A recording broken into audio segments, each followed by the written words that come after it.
All right, everybody. Sorry for the late start. We Most had likely Carl's fault. some crazy technical difficulties. That's what happens when we're streaming from all over the world here. We are at Coastermania. It is WrestleMania and Coastermania weekend. We have four gentlemen at the moment, soon to be five, of a fatal five-way going for the coaster belt here tonight. Yeah, let's jump right into it. We can start off with our guests here. First, we have our first guest this evening is Mike Rooth. Mike, why don't you tell a little bit about yourself and what's Uncouth, your baby. favorite wrestler, first of all? Oh, my favorite wrestler. That's an impossible question. Um, well, my favorite wrestler not named Randy Savage is the Great Muta, and he was inducted into the Hall of Fame last night, which I thought was pretty cool. Even though it's also super weird because he's never worked an hour for Vince McMahon. But Yeah. in any case, it was still pretty rad to see him honored in that way. I love that he actually gave his speech in English the best that he could do, and then gave everyone a dose of the green mist at the end of it, which I thought was pretty sweet. So I that was a great honor to see that. But favorite wrestler, yeah, probably the Great Muta right now. I mean, I've been a big fan of his since the late '80s, but yeah, living wrestlers, yeah, probably him. Yeah, my favorite of all time is Jake the Snake. But Oh, nice. there's Right. plenty of great ones nowadays. But yeah, Jake the Snake. He's just the greatest talker of all time, in promo wise. And yeah, Yeah, great ring psychologist. Hard to totally. beat Jake. All right. Artist number 2 tonight, coming from all the way from Africa, or sorry, South Africa. Is it Africa or South Africa? Oh, it's all in one and the same, just south of Okay, Africa. well, thank you for making me feel even dumber. For a late night visit here, it's just after 1 o'clock in the morning. There, we got Nathan Burton Phillips with us again. Usually, when I've had you on in the past, you're coming from Colorado Springs, so now you're back in your home It's country true. there. That is true. Tell us a Just little bit hanging out. about yourself, man, and your favorite wrestler, of Well, course. favorite wrestler. I know it's very cliche, but growing up in South Africa, I think The Rock played a big role Awesome. in our lives. So I think The Rock was a big influence on me as well, being so well.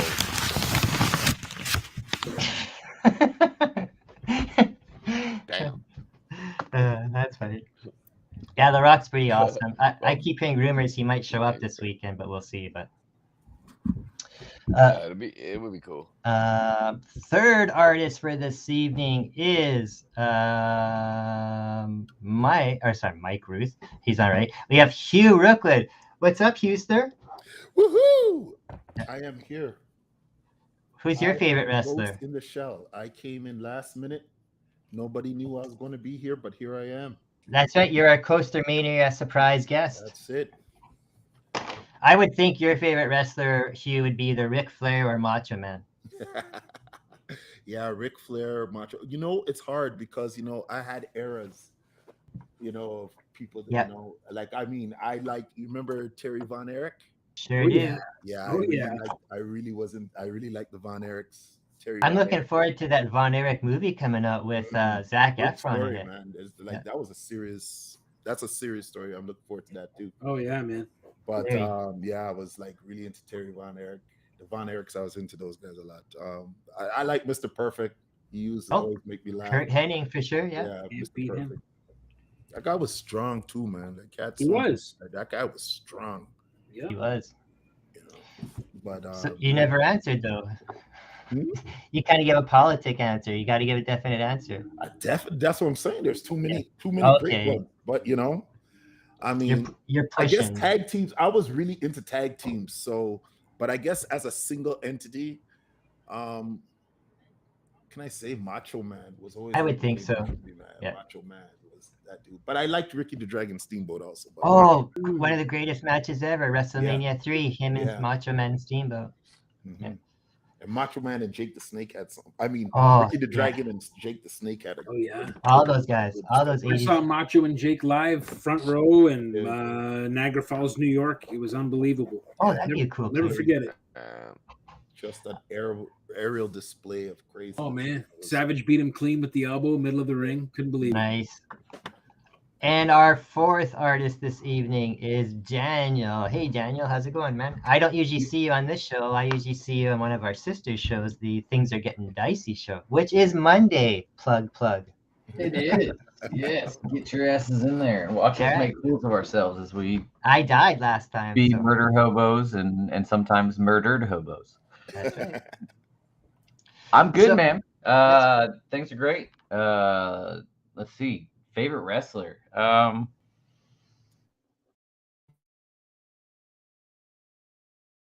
thinking too long. Rey Mysterio. He got inducted this weekend. I've never been a Rey Mysterio fan. Jr. I can appreciate it. But other than that, either Hawk and Animal, probably Hawk and Animal. They're always really Legion of Doom, or Road Warriors. Yeah, that's what I thought we had going on with our goblins. Yeah, we could have. We were headed in that direction when you died. That was my mistake. Sorry. All right, so we've dicked around enough. Let's get some action here going. So yeah, I got to get this going. We got people here. Let's see here. We get started off here. First person to be. We got Neil is our first person tonight. So if Neil can step up in the chat and let us know what he wants, we can get people drawn. The first person to draw will be first person to be drawing tonight will be in the order that we start off. So it'll be like Mike and the way I introduced you guys. So all right. So then so the first person is for Neil, which will be Mike. Artist number 2, which is Nathan. You will be drawing for Rob Denner. So Rob Denner will be doing for Nathan Burton Phillips. Let's see here. Artist 3, which is Hugh. Oh, sorry. Yeah, that's right. David Saballaro. So Hugh has David Saballaro. And the last one, Daniel, you will be drawing for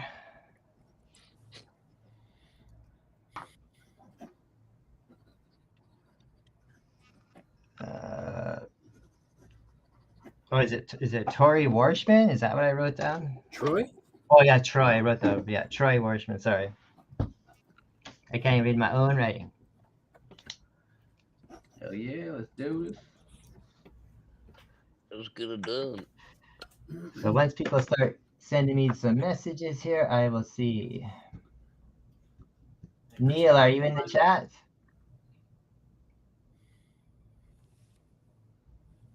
I do not see Neil. I see Rob. Neil. What about Chris? Chris needs a. Oh, Chris is here? Yeah, man. I don't see his thing here. Chris. Mute with the mutant bunch shirt. Oh, that one with the purple little thing there? That's Chris? No, that's me. Yeah. I only have. Oh, I see him down at the bottom there. I'm sorry. My computer didn't show you down there. My mistake. Hold on. I got to go down a little bit more. All right. We got a request for Lion-O from Rob. Lion. That's cool. Lion-O.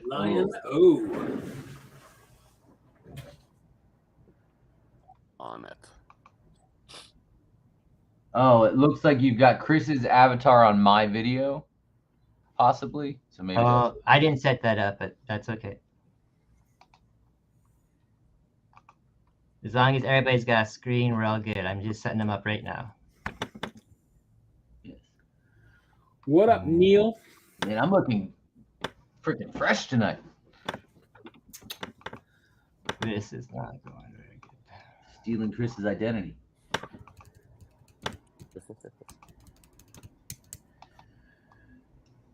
All right, Randy says he's playing proxy for Sibo. Hugh, he's requesting a zombie Marvel character. Ooh, all right. Nice. Any particular one or? No particular one requested yet. All right.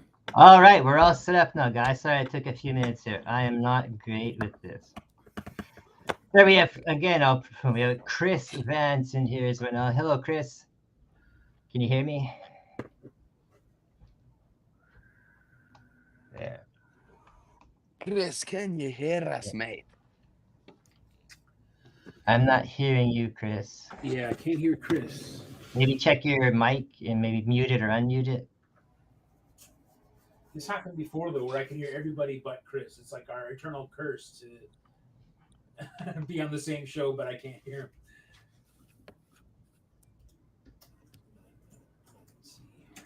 No, that's right.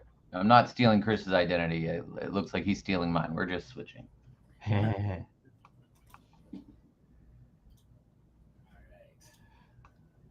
All right. Who has everybody got their figured out for their artist so far yet, or no? I think so. I'm just waiting for Neil's request, I guess. Yeah, I haven't seen Neil yet. It's weird. Yeah, nothing from Troy yet either. Okay, so we will pass on those guys for now. So for Mike here, I will tell you who you get to do. Right. You got Neil again. Fuck. Mike, you're doing Stefan, and I know he wants Snake Plissken. Snake Plissken? Yeah. Always with the likenesses, eh? Okay. Yeah. Here we go. Here we go. And who else is still not drawing yet? Dan. Dan? Okay, Dan. I've already drawn Snake Plissken for him, man. I thought so too, but he said no. Okay. Oh. Okay, so Dan, you will be drawn for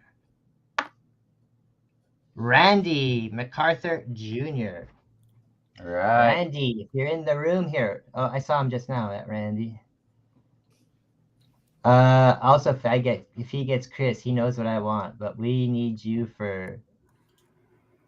Oh, I'm gonna proxy for David Celebro. He will do a zombie Marco character. Okay, we got that one right. Randy, can you tell us what you want besides Chris knowing?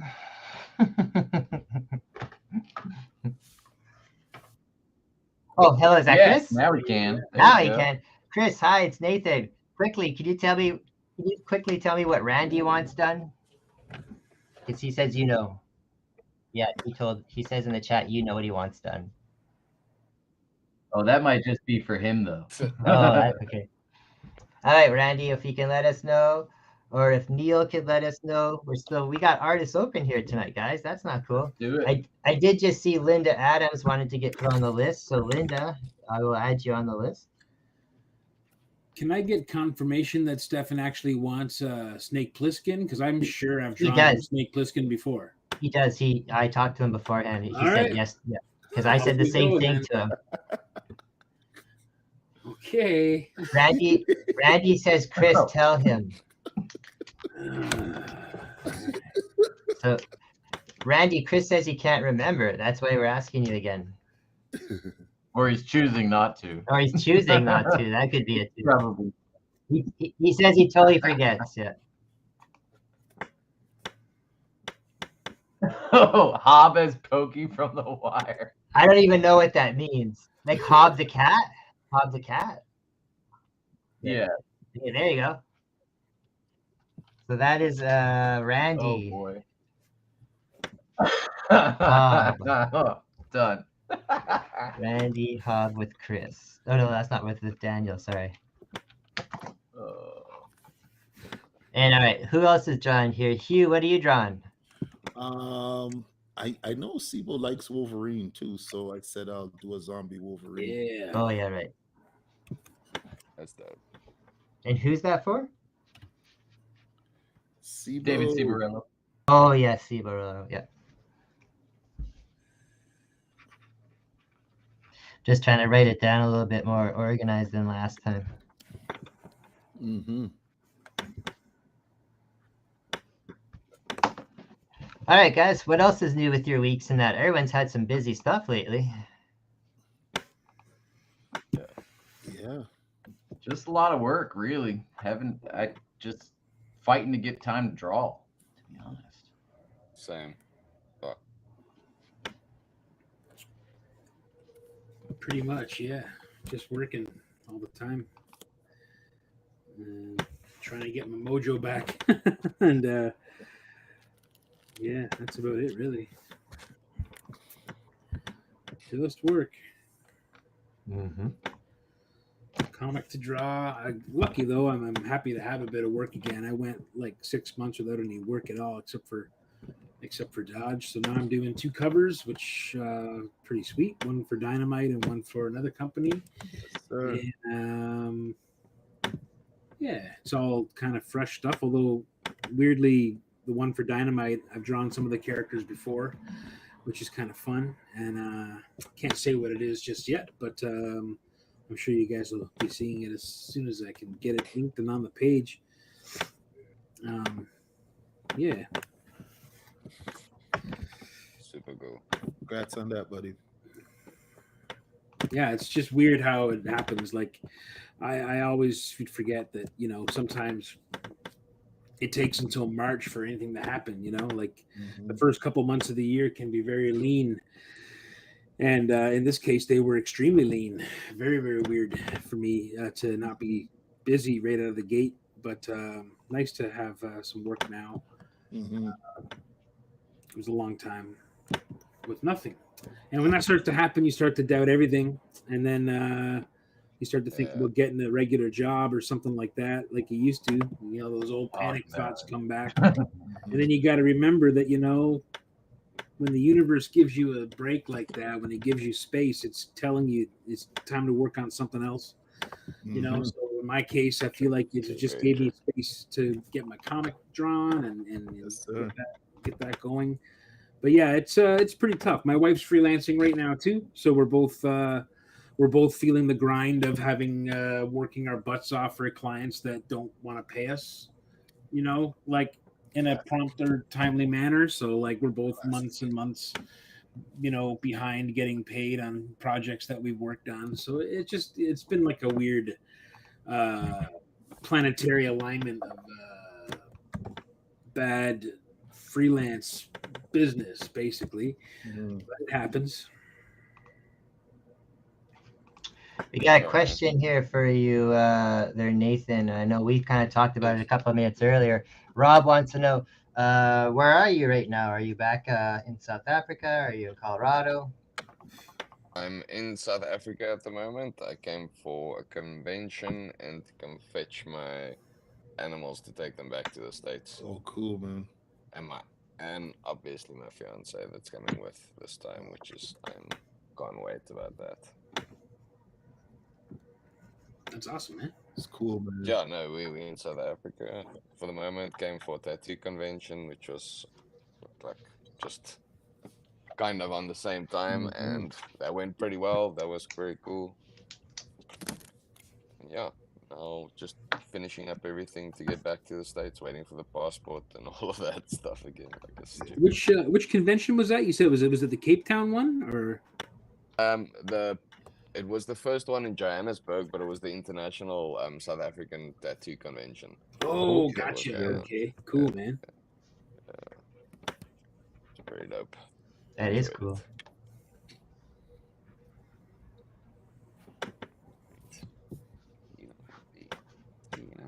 You know. That is very cute, man. So how long you been engaged for now, man? It's been almost. Yes, I need to get the dates right. Why? Is she listening? We can ignore the question if you want. I don't want to get you in trouble. No, it's fine. It's in August. It'll be 2 years. Nice. Do you guys have a wedding date planned or not yet? Not a specific date, but we thinking of next year. So we'll probably come back to South Africa, come spend some time here with the family, and then nice do the whole thing. Well, congratulations on all of that, man. For real. Yeah. Oh, thank you very much, man. Yeah, no, she's amazing. She basically runs my life behind the scenes. That's cool. That's cool. That's what's up. I just do the fun stuff.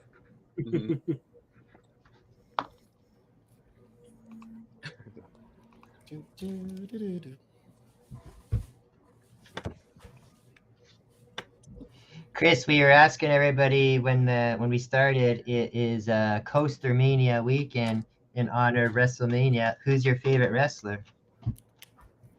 I haven't watched wrestling in a long time, but I was always a big fan of Macho Man. Everybody loves the Macho Man, man. He was the best. Macho Man was amazing.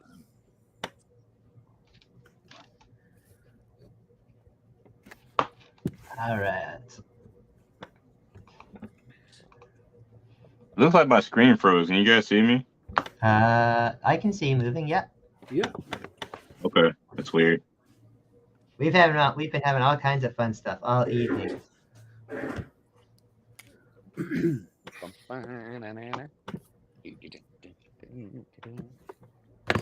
right.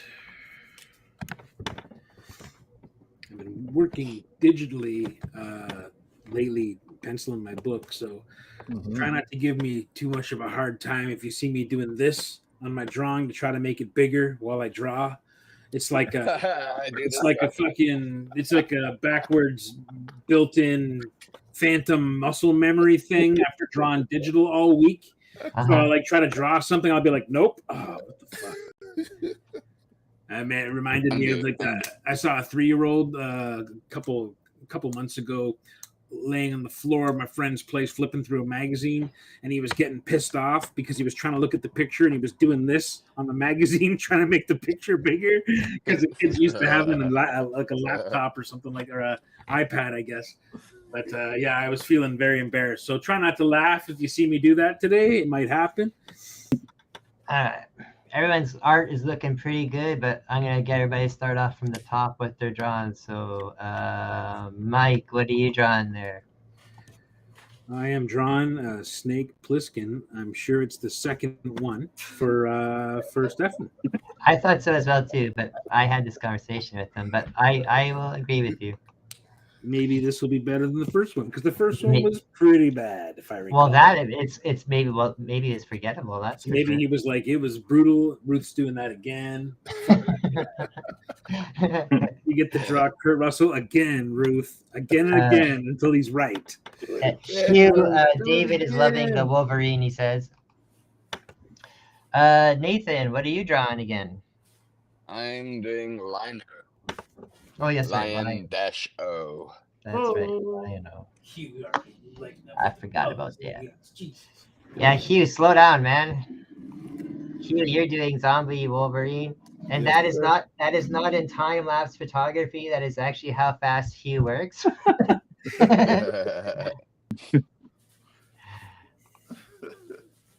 Daniel, what are you doing again? Hobbs as the guy from The Wire, is that what it is? Oh, that's the one that I'm working on. Oh, we got doubles here. That's all right. I know Rob he can have 2 then. That's the first match of the evening to see who can take the belt. Who's got the better Hobbs? That's it. There was some confusion there. We got Dan's drawing Hobbs too. Uh-oh. That's okay. It's a short night. There is going to be a lot of opportunities for coasters. Can I throw something out there? Of course you can. Wolverine. Which costume did you guys always like? The brown one or the yellow and blue? Brown. I can appreciate the yellow one, but I grew up on a brown. Yes. I love the aesthetic of the brown and tan one, but Yeah. my first introduction to Wolverine was actually in one of the giant size treasury editions of Hulk 181. Oh yeah. So that first costume just lit me up. I love that weird little mask. I've always loved that costume. So when I'm given the chance to draw Wolverine and I'm given carte blanche, I usually pick that one. But if I have to color a piece, I love that brown and tan Wolverine from that era. That was a good era of X-Men. I hear that.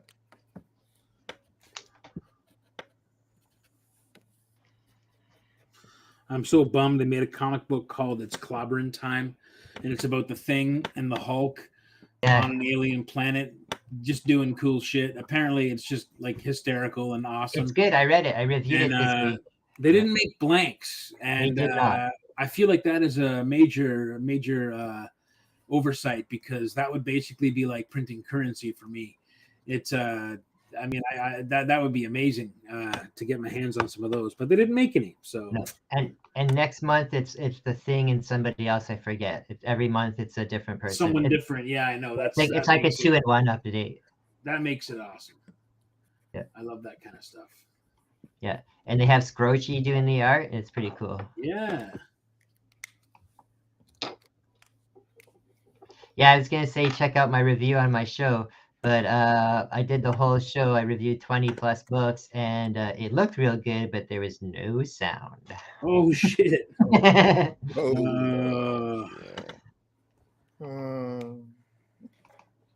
It's okay.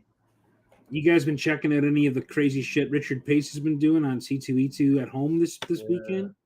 He's doing some really nice drawing, man. Richard putting his foot in it, guy. Oh yeah, his foot in it. He's really killing it. Putting his foot in it. That Shredder in Hell he did was pretty rad.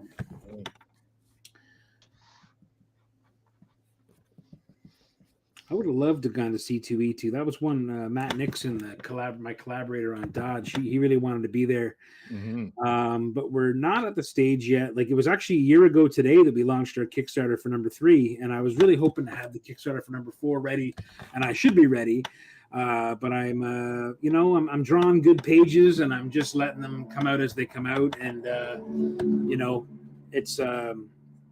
it's a bit of a luxury to be able to take some time to make sure they come out nice. But, I'm drawing some pretty complicated stuff. So, it's just the nature of the beast. But, man, it's so crazy to think that this project's almost done.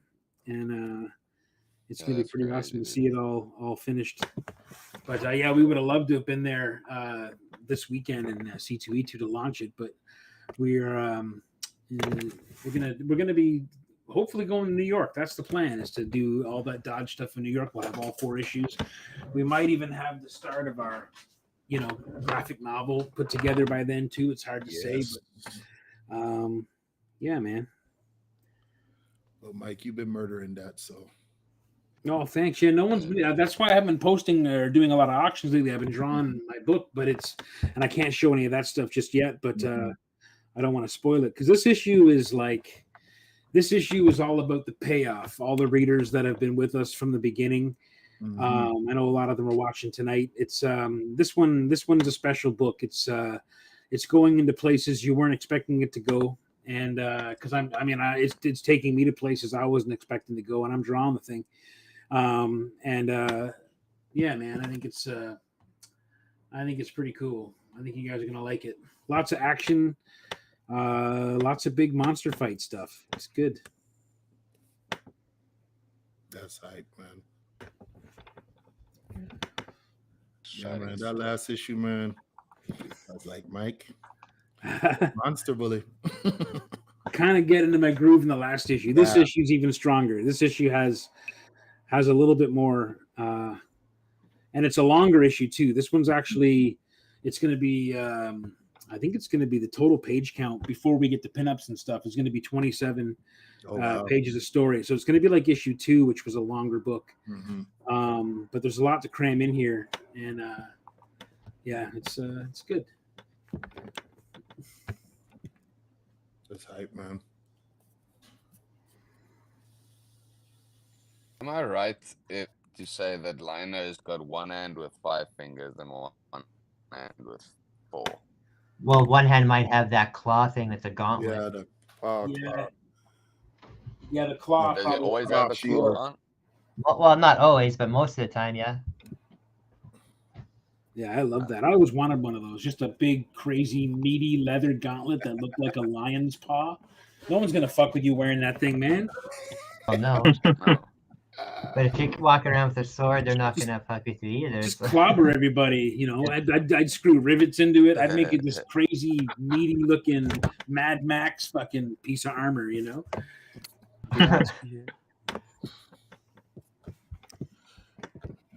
All right, Nathan, who's next? Oh, Jesus. Hugh, that is so fast.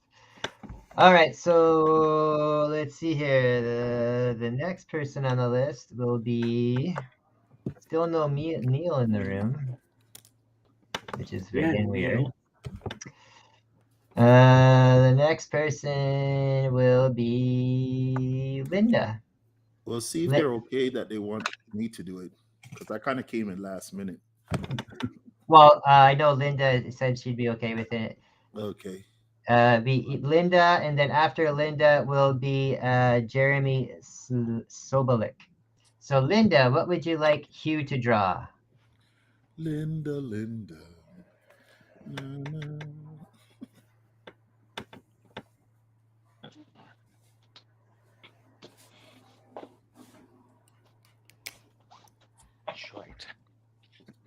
I do appreciate all you guys taking time out of your WrestleMania viewing tonight to draw with us.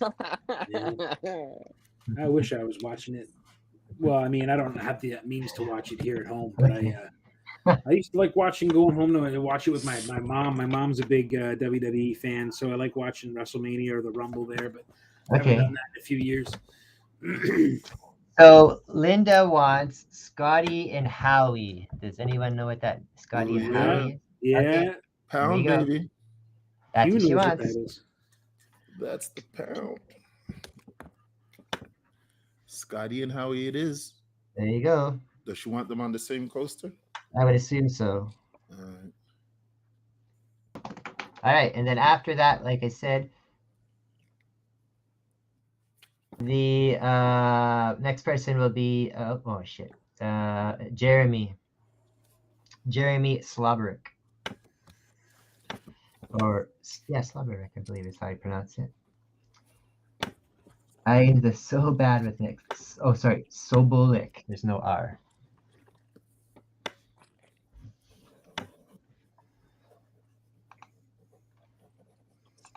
I think he got that. I think it was Jeremy that got that nice Richard Pace shredder from hell that he was posting today. So good job, man. That's a killer piece. Oh yeah. The one he was doing on Friday there. I think that was for Jeremy. Yeah. Yeah, I think so.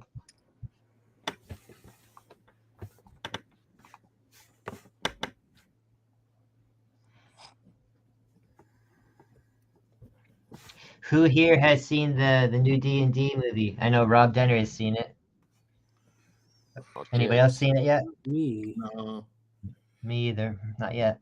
You know, my problem with that stuff, I don't know why they always have to go like the clownish route with the D&D stuff, man. Like, you know, like I don't understand. Like, why are you guys doing so much clownish shit with it? Like, I don't. They kind of made it look like, from what I see, like a Guardians of the Galaxy type of thing, you know? Yeah, Totally. Yeah. I'd like them to do a proper D&D movie where everyone literally just starts out nude in a fucking jail cell in some kind of goblin hell, some kind of nightmare goblin hell. And there's like a dwarf and there's like an elf, and maybe there's a nice mix of like the classic kind of like D&D people who all just want to get out of this fucking goblin shithole. And then they all team up and they, you know, it turns into a whole thing. Like, I'm sure for a lot of us, they wouldn't even have to think that was a D&D movie. They probably just thought that was a few weekends we all had when we were younger. So, Jeremy says, "Thanks, Mike." Jeremy, tell us what you would like for your coaster, because you're up next, brother.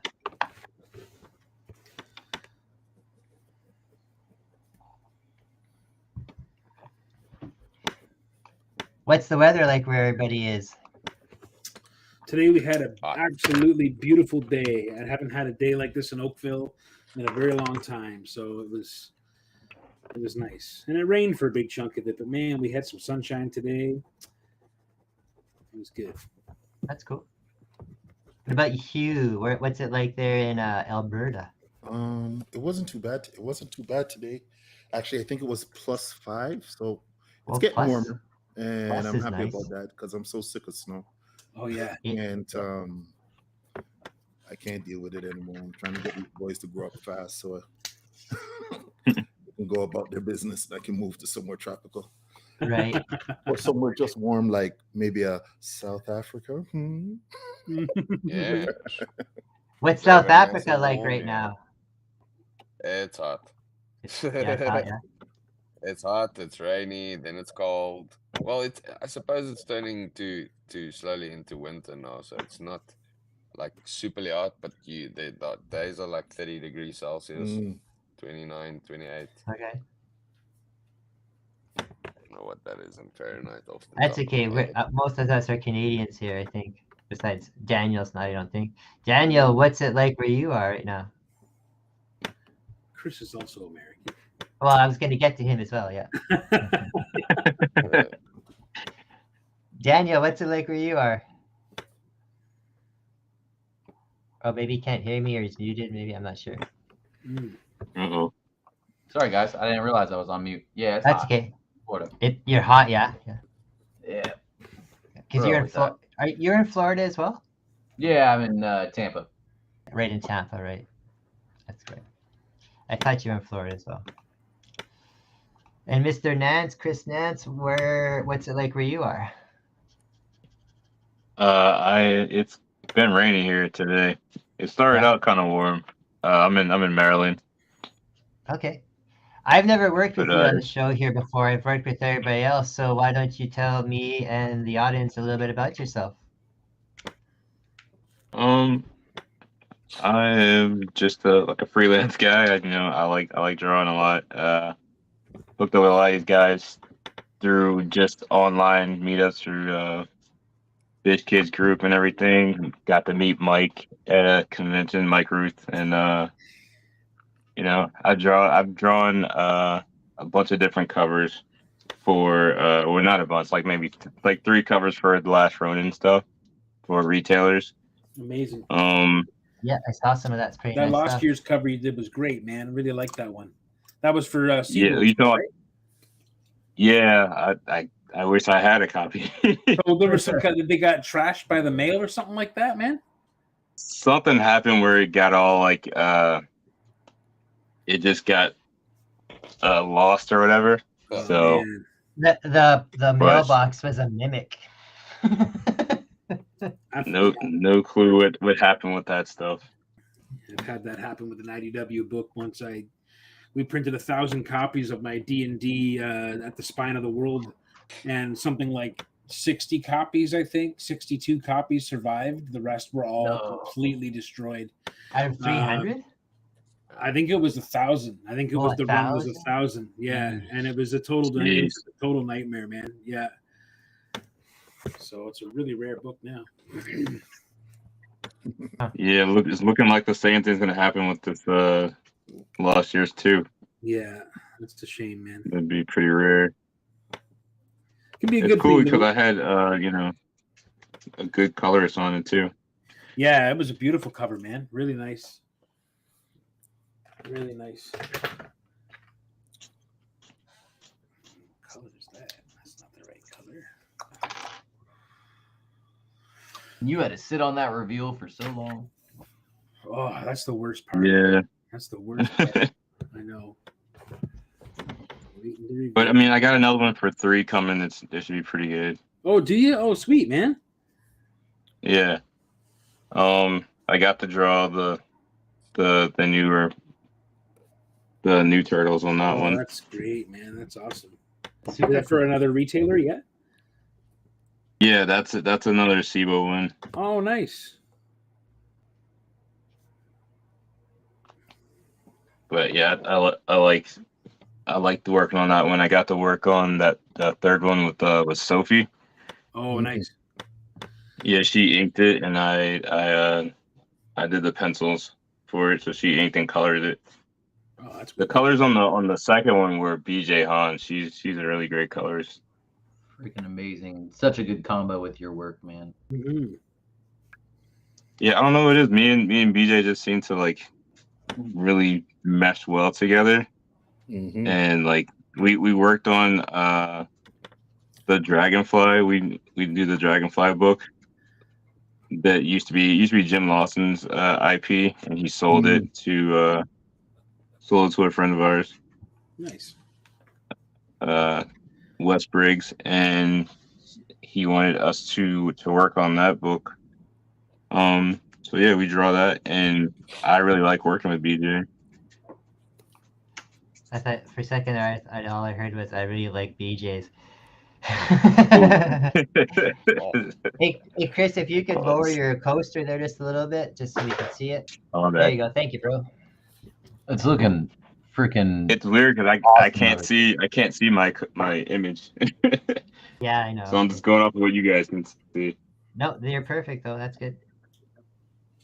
My camera's acting all weird, man.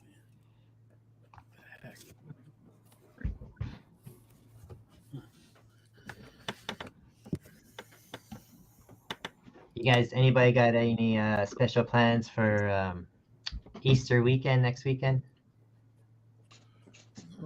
It's also my birthday weekend, so Really? Oh, okay. Well, there you go. A few people are gonna try to get to the beach and pools and stuff like that.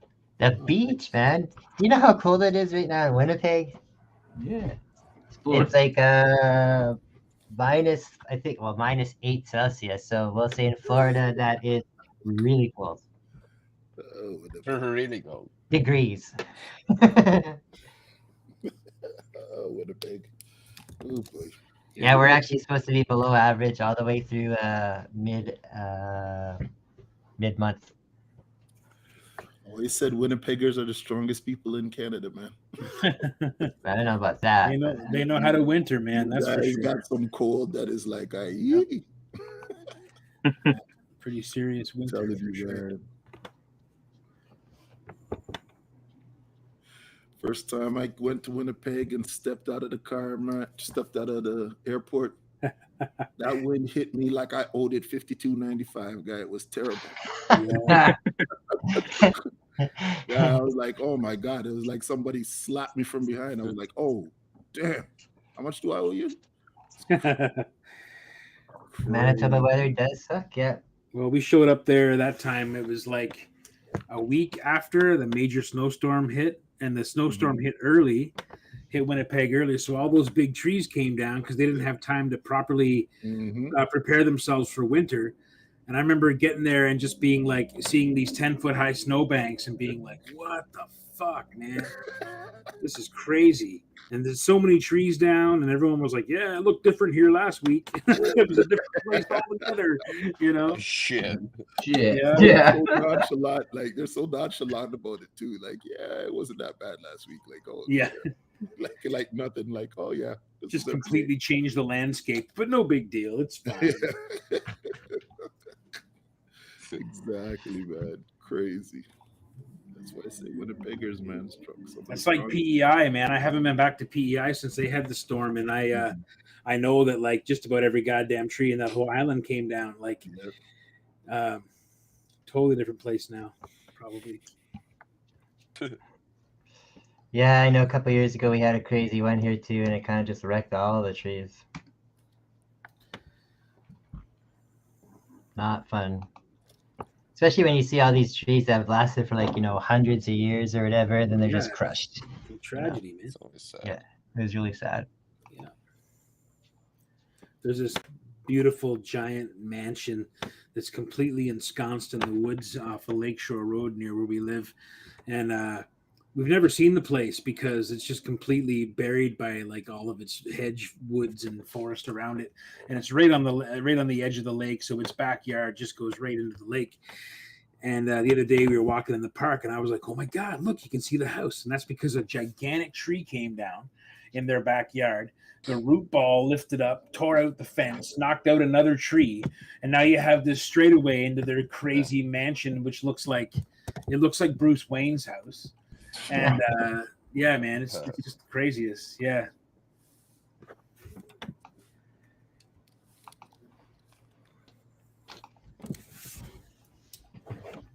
Get a little red in here.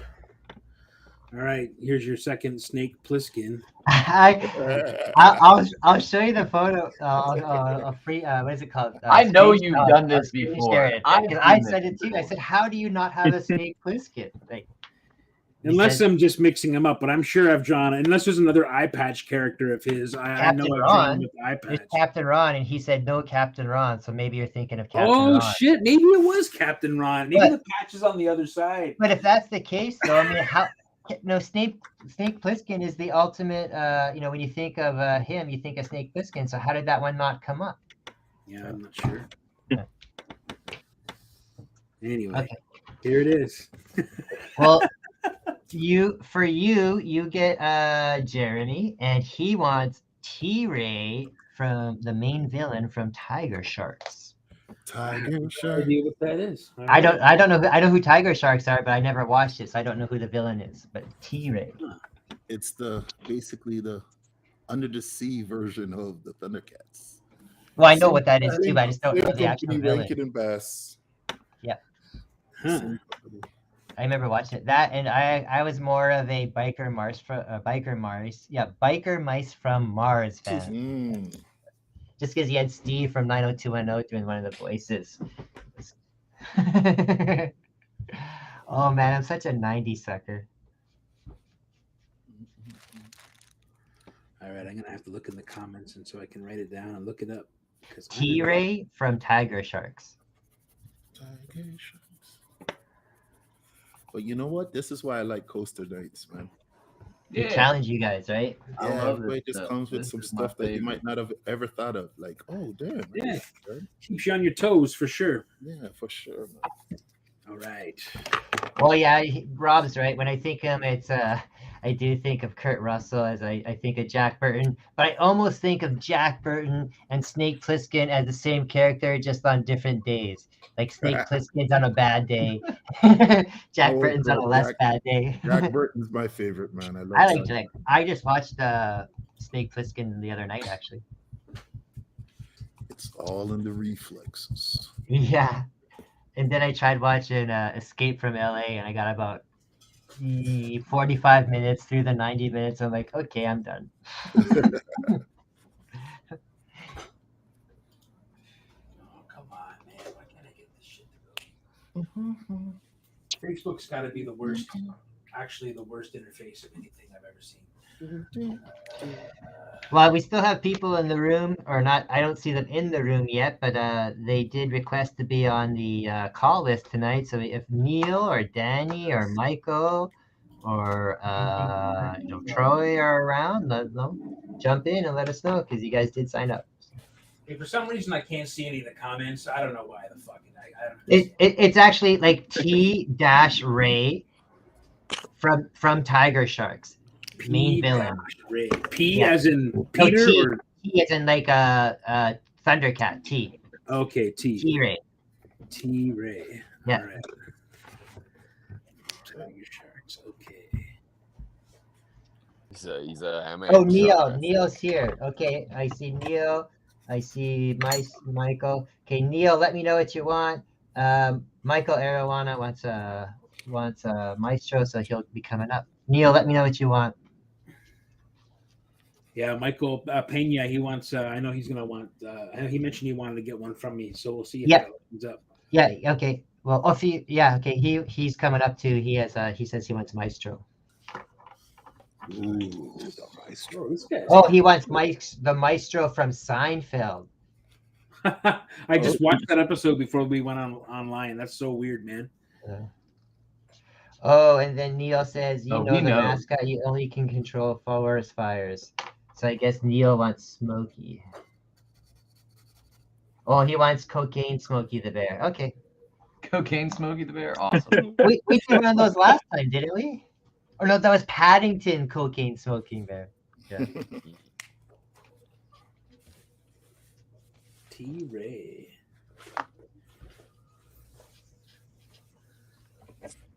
All right, T-Ray. Oh, shit. Ooh. All right. This is my colors.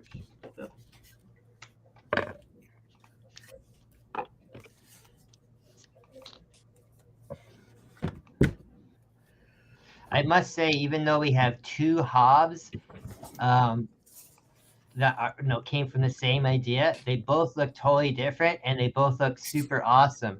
like this Daniel's, yours looks like TNT and like Turtles, like the current run in that.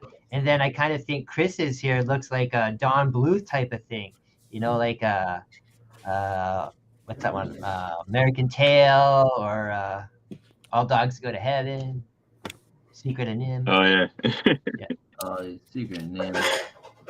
One of the scariest cartoons ever around when you're a kid, I think, is Secrets of Nim.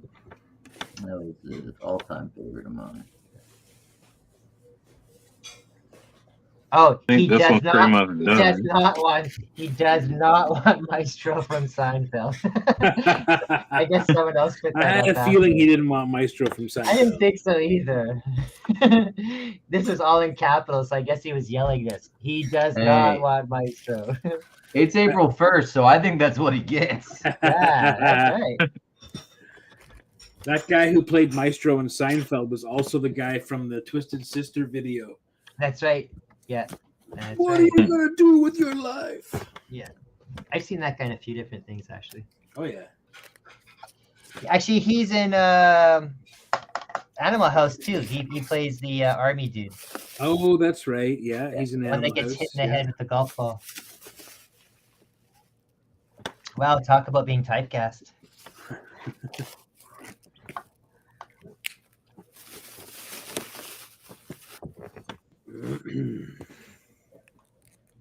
I think this one's pretty much done. Yeah, that looks great. I Right really like that behind one. you, brother. Is there another one? Very Yeah. cool. You can do Cocaine Smokey the Bear. Or Smokey the Cocaine Bear. The bear. And that will be for Neil.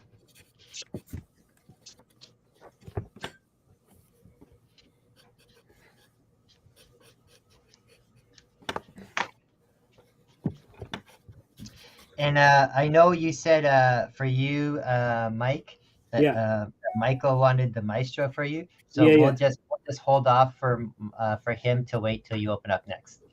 And you can Sure, do that. yeah. It's like DMing or Dungeons and Dragons. I can make the calls here. It's okay. However it plays out. It's Yeah. all good. All right. So then that Randy, is second. so Neil has got one then, and Michael has got one then. So and Linda's got one then. So we're still waiting for Troy. Troy, I had you originally, so if you got one, I'll take it. Yeah. So if Troy's around or if Danny Harrell's around, because you guys are supposed to be getting some stuff done. That was pretty interesting. I don't know how many of you guys saw Danny Harrell's link there, or I have it on the Nat Daddy page there too, that Keen Spot there is getting a lot of their stuff optioned. And in the article there, they even mentioned the up-and-coming Rebel Girls. They were bought by Zero Gravity Entertainment, so that's pretty amazing. And I didn't know much about them. I was actually, also just like huge shout out in general to Danny Harrell for like the last couple of months, like putting this comic book together, man. He had this idea back in like the summertime when we started talking about it. And, he had a script together, which, he would revise and he would constantly change. And he was really enjoying the whole process of it. And man, all of a sudden he found the right artist and the guy just starts knocking out these pages. And the dude drawn his book. I've seen the interiors and you guys have probably seen some of them too. The guy is a monster. Yeah. Like the guy is just knocking pages out like crazy. And it is humbling for a guy like myself who's been working on comics for a long time. And I struggle with doing interiors and getting like lots of characters all together and like, all the kinds of things that come together with making a comic book. And Danny's project has come together so amazingly. And he's had all these awesome artists, like including Daniel here, who's done covers for his stuff. Like, I'm just really impressed by how it all went down. Yep. And I just really want to give the guy a shout out because he's I can add to that if you don't mind a little bit. Yeah, sure. Well, I announced earlier this week, I don't know if you guys saw it or not, that I announced that we have at Nat Daddy, we have the new cover artist there, Dustin Ridgen. And we haven't announced it officially anywhere else yet, but I too am working with Danny and with Nat Daddy, and we will be putting out a cover for Rebel Girls as well. Woohoo! Very cool. Nat Daddy, Fuck baby. yeah, dude. That's So I've been great. keeping that on the back burner for a little while, but since you guys are talking about it, I will as well. That's awesome. And yeah, Dustin will be doing the cover for that. Very cool, man. Congrats on that, man. He does that kind of more photographic looking pencil work, right? It's almost like he's a living camera. Very cool.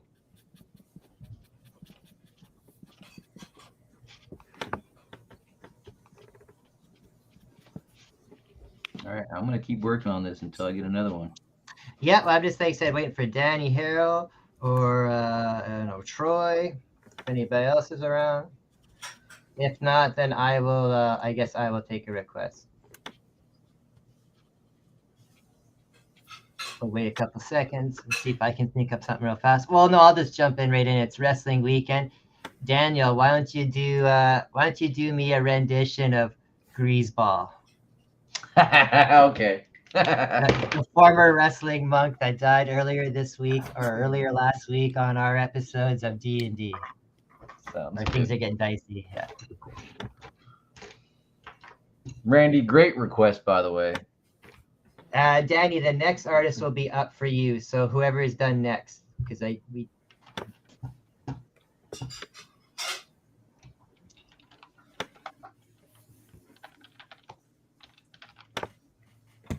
Who do you think will be done next? Who's almost done coaster-wise?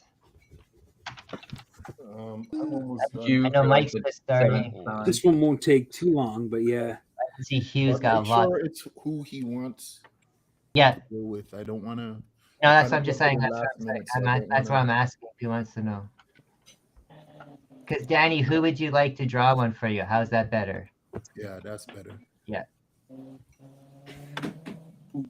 Let me know, sir, Danny. I don't wanna use What's one wait? that's You guys have all been taught.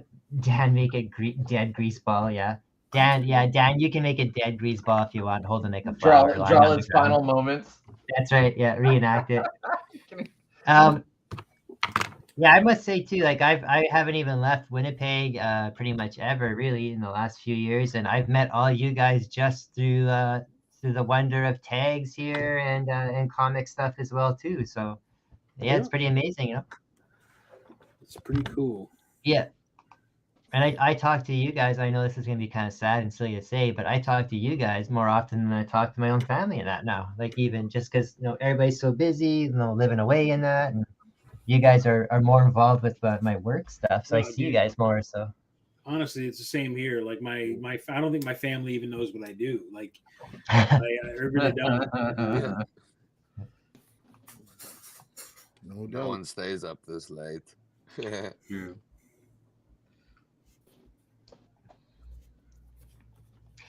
yeah, for anybody who does follow the Something's Getting Dicey channel, the artistic, I won't say the artistic, but that's where we go and play our D&D games, kind of a spin-off from this. That will be again on Monday. Monday evenings, we play that. It is 6:30 Central, which is 7:30 Eastern. Come check it out. All right, so we got Randy here as well too. He's back. All right, so I am done. Okay, so Danny, you can have Hugh if you want, or if you want somebody else to draw something, we can wait on that. No worries, I will not. Yeah, be I'm just offended. yeah, because we also have Randy here as well, and Randy has put in a request as well.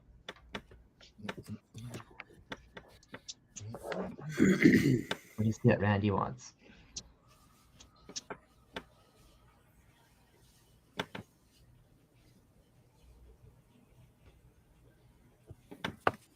Danny said it can be, if it's Mike, either Red Sonja. Well, it won't be Mike right now because he's busy.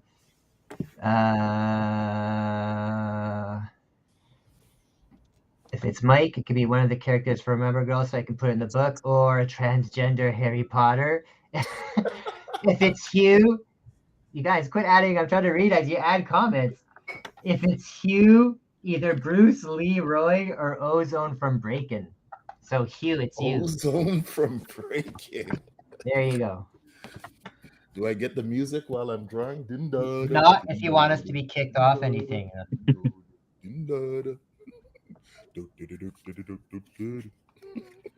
All right, so Hugh's Ozone, and that is for Danny. And then the next person up will be Randy with his second one of the evening. He would like I said, he wants whoever gets him next is a sandworm from Beetlejuice. Ooh. Nice.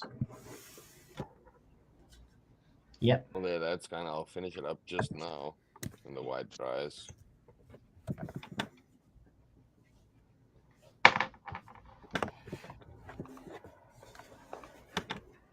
He looks pretty sweet there. I can hear him yelling it. All right. So if you're next there, Nathan, so that means you get the one I just said there. What is that? The sandworm from Beetlejuice? Sandworm from Beetlejuice, correct. Didn't make.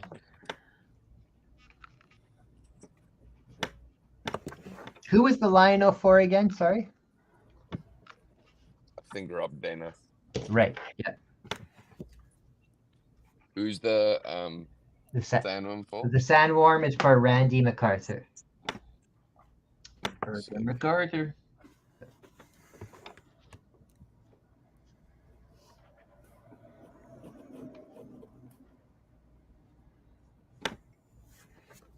So Randy's got 3 already. He's got two hops, but that's okay. It's good to support all you fellas. It's greatly appreciated, that's for sure. It sure is.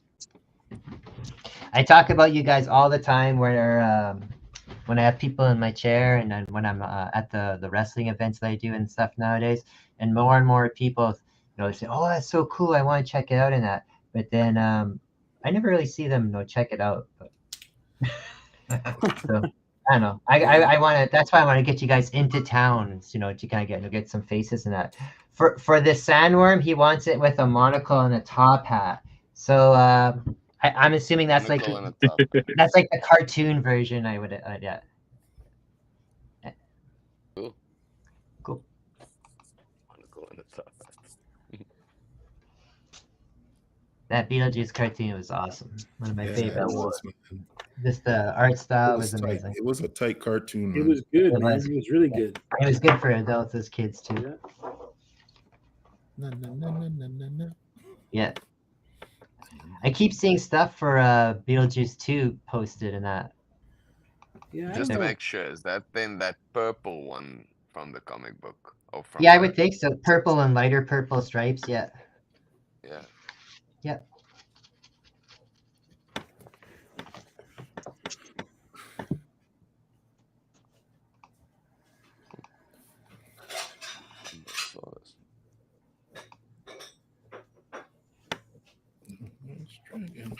Chris, could you pull your coaster down a little bit?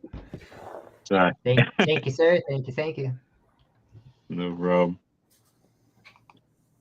I know when Stefan's on, he likes to hum the Salt and Pepper song, Push It, whenever people need to move it around. Push it real deep. That's right, man. You know it.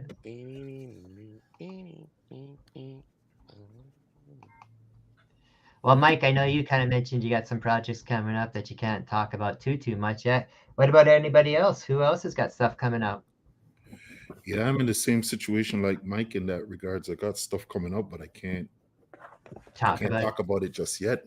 But we can expect some stuff. I'm looking forward to announcing, I'm hyped to Nice. announce, but I just can't do it right now. That's okay. Which sucks. I probably shouldn't have announced that Rebel cover yet either, but oh well. Nah, it's all right. Who's gonna fire me? I'm the boss. I wish I could be telling you all about the Usagi Yojimbo and Turtles covers that I'm doing, but You just did. Not what I'm doing. I really wish I was, because that would be fucking cool. Oh, but man. no, Yeah, that would be really cool. not happening here in Rooth Town. But that's okay. I'm not complaining. I got Dan, Kevin, get on that shit. He deserves it. Yeah.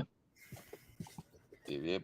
one of these days. I just can't believe I missed out on that the Usagi TMNT thing. I think that would have been. I mean, that would have been one I would have loved to have done. And a cover for every issue, like make it something really special, all connecting covers or something. If only we had a time machine, y'all could go back and correct your mistake. But I was looking yesterday there, Mike, that your cover for Last Ronin is still one of the most expensive ones. Oh yeah, it's it was kind of a sleeper, that one, like yeah, it was. There's so many covers that came out, and no one had ever really heard of little old Big Country Comics up in Canada, so we didn't really it was kind of tough to compete in that market, a little bit. So we ended up making a big impact when we were touring. Of course, but that book came out right when the pandemic started, so we had that book for a long time before we could even go on tour with it. And but yeah, we moved them around for sure. I wish I had more. I've got one personal copy myself, and I've had a lot of people offer me stuff for it. I also have this, which you guys might think is kind of cool. This is. Let me switch to your screen here. I still have a copy of your book too. This is the original sketch. The original sketch that put together my cover, which actually ultimately ended up being the artwork for the cover for number 5 as well. So it was this. This is the actual sketch with like the layout, like all the layout notes and stuff, and there's actually a little follow up. I did a little like a redo of his body positioning and stuff like this. And I mean, this book is all my little covers of actually my TMNT cover, the one that auction that off one day, Mike, or why don't you print that out, make it. There's my cover for my there's a rough sketch for my sketchbook, my TMNT sketchbook cover. Oh man. And then where's my Turtles cover? I did you can't make any, so most of my rough notes look like this, right? Like they only really make sense to me. But but there's something kind of cool. And then all my Swamp Thing, all the process of all my Swamp Thing covers, like all the roughs, and then like your DC cover, your DC Swamp my DC covers, and then this is like you guys might remember my Department of Truth, the Bigfoot one. I have those as well. Yeah, so little notes. Anyway, I found this the other day underneath my desk. Oh, there's my Sonya Versal, my red Sonya cover. I have that too. Yeah, I have all your, Mike. I have all your. I'm your biggest fan. It's weird to find these things. One day I'll auction this off. Yeah, one day. That would get you some good. Well, hopefully some good coin from a nice collector. Go ahead, you. No, I can't. I gotta stop buying. Not yet. Yeah. I must stop buying stuff.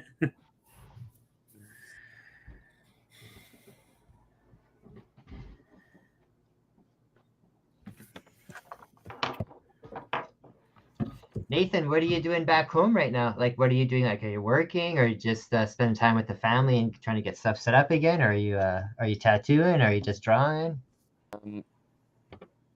I am tattooing. I am kind of just finishing off a bunch of pieces from clients that I'm still have to finish off, and so it's just kind of getting to pieces that I have to finish before I come back to the States for a long time.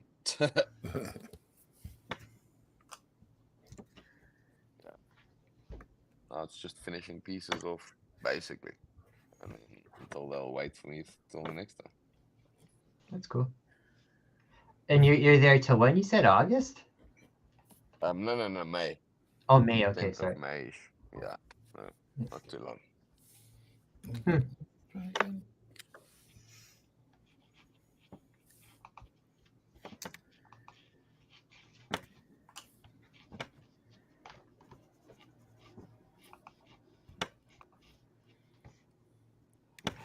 I think Greaseball there is looking pretty cool.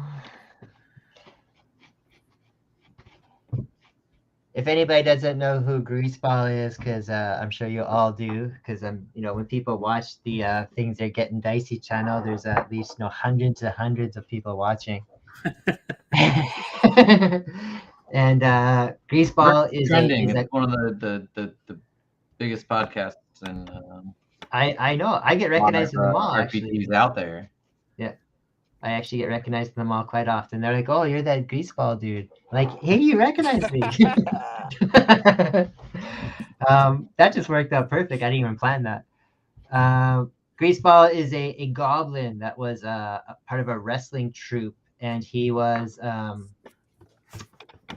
he found out that the troupe he was working with was actually just they were more like people traders. They were kidnap people and sell them off like slave traders. And when he found out, he kind of lost it, and he kind of left the group there and joined a monk monastery to try to mend for his ways. And he's lost a bunch of his family and because of that. And he's still a goblin though, so he gets into trouble. And he was a lot of fun. I'm sure, as Daniel can tell you. But now, alas, he died a lot. He died a lot. Yeah. So he's a goblin with scruples and morals. Kind of a little bit, but they got lost very easily. Huh. I like those. If he wasn't at a brothel, trying to entertain crowds. That he slept with some sheep that one time. That was weird. Damn. Yeah, so now he died, and now I have a new character who is from the same brotherhood. He's another monk, except for this time he's a hobgoblin. Ah. And I forget what his name is. Oh no, it's Red Welts. Red Welts. Yeah. Oh yeah, and Rob's saying, don't forget about the nunchucks. No, they're there. Don't worry. Yeah. No, yeah. Greaseball was always flourishing these nunchucks. They're coming.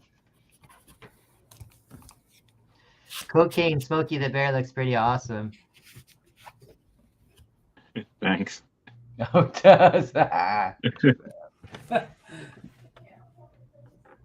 Excellent. Who are you drawing, Hugh? Bruce Leroy from The Last Dragon. Oh yeah. It's Nice. The Dragon. The Last Dragon.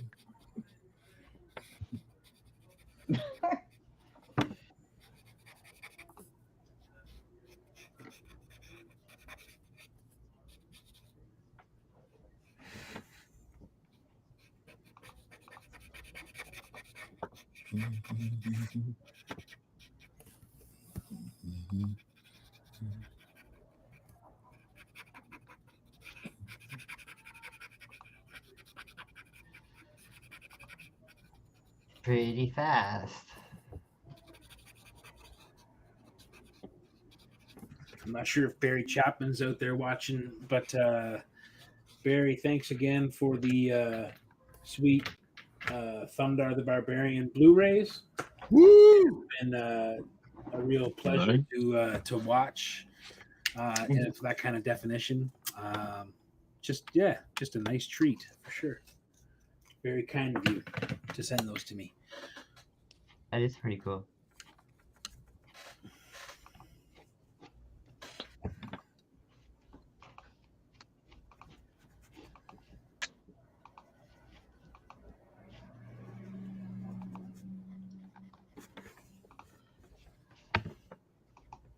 Thundar is another one that I thought was always pretty cool. Thundar and Blastar and the cowboy Brave Star. You got all your R80s heroes in there. Yeah. It was the era of the stars. That's right. And they all had besides Brave Star having a space gun, they all had magical swords of some sort. Yeah. The best part of Brave Star was 30-30 though. 30-30 was awesome. 30-30 was the best, man, with his shotguns, with his that big huge shotgun. Peter, Sarah Jane, it was fucking awesome. Yeah. Do some stomping.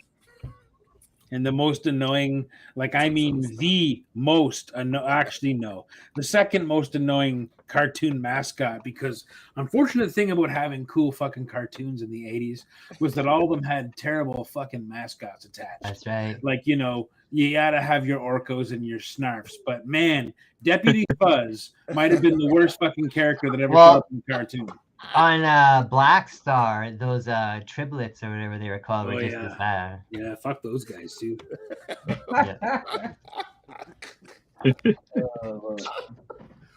Oh, man. We're deep in the hearts of men. And on Mask too, even Mask, that kid. Of course, not only did they have a shitty kid always around, the kid had a stupid talkie robot that transformed into everything. That was like a nanny. So you're totally right. They did. I think worse than worse than that Deputy Fuzz was probably the I've gone on about this character before, but it's probably the Phoenix from the Conan cartoon, man. Yes. Shield. Yes. What a goddamn nightmare that character is. Horrible. I'm very surprised that the Rambo cartoon didn't have somebody. What's that? I'm very surprised that the Rambo cartoon didn't have like a sidekick. Yeah, really, eh? Because even I think Conan, Conan for sure had one. He-Man always had one. They all did, man. Okay. They all failed us. Do you guys remember a cartoon, Jace and the Wheeled Warriors? Yeah, man. Yeah, that was an amazing show. They had wicked toys too. Yeah. Like, I think they were actually kind of junky toys, but they were cool looking. Yeah. Wheeled Warriors. Yep, that was another one that got cut way too short early. Jace and the Wheeled Warriors. All right, so while we got a couple seconds here, I'm going to take a moment to do a little bit of housekeeping here. I know everybody who is watching already does know how this works here, but how it works is that if everybody wants a coaster, it's $30 plus shipping. You can add your name to the comments below if you are watching, or if somebody wants you to, get one done. And and then at the end of the show, either you reach out to the artist or make sure that the artist reaches out to you, because again, we're kind of getting behind on that a little bit and it gets confusing and that. And also, I've had a whisper in my ear from your artist that make sure that when you are done, you do send your high resolution scans to the Godfather there, because everyone's a little slipping, he says. So. Not me. I'm a professional. All right. And he also said he can't wait to see who takes the Coaster Media belt. And I'm not going to choose that myself. I'm going to leave that up to to everybody to vote for the week. I'm going to put it up on the Nat Daddy page and everything like that. I'm going to see who wins Coaster Mania for the week. And they can be the champion.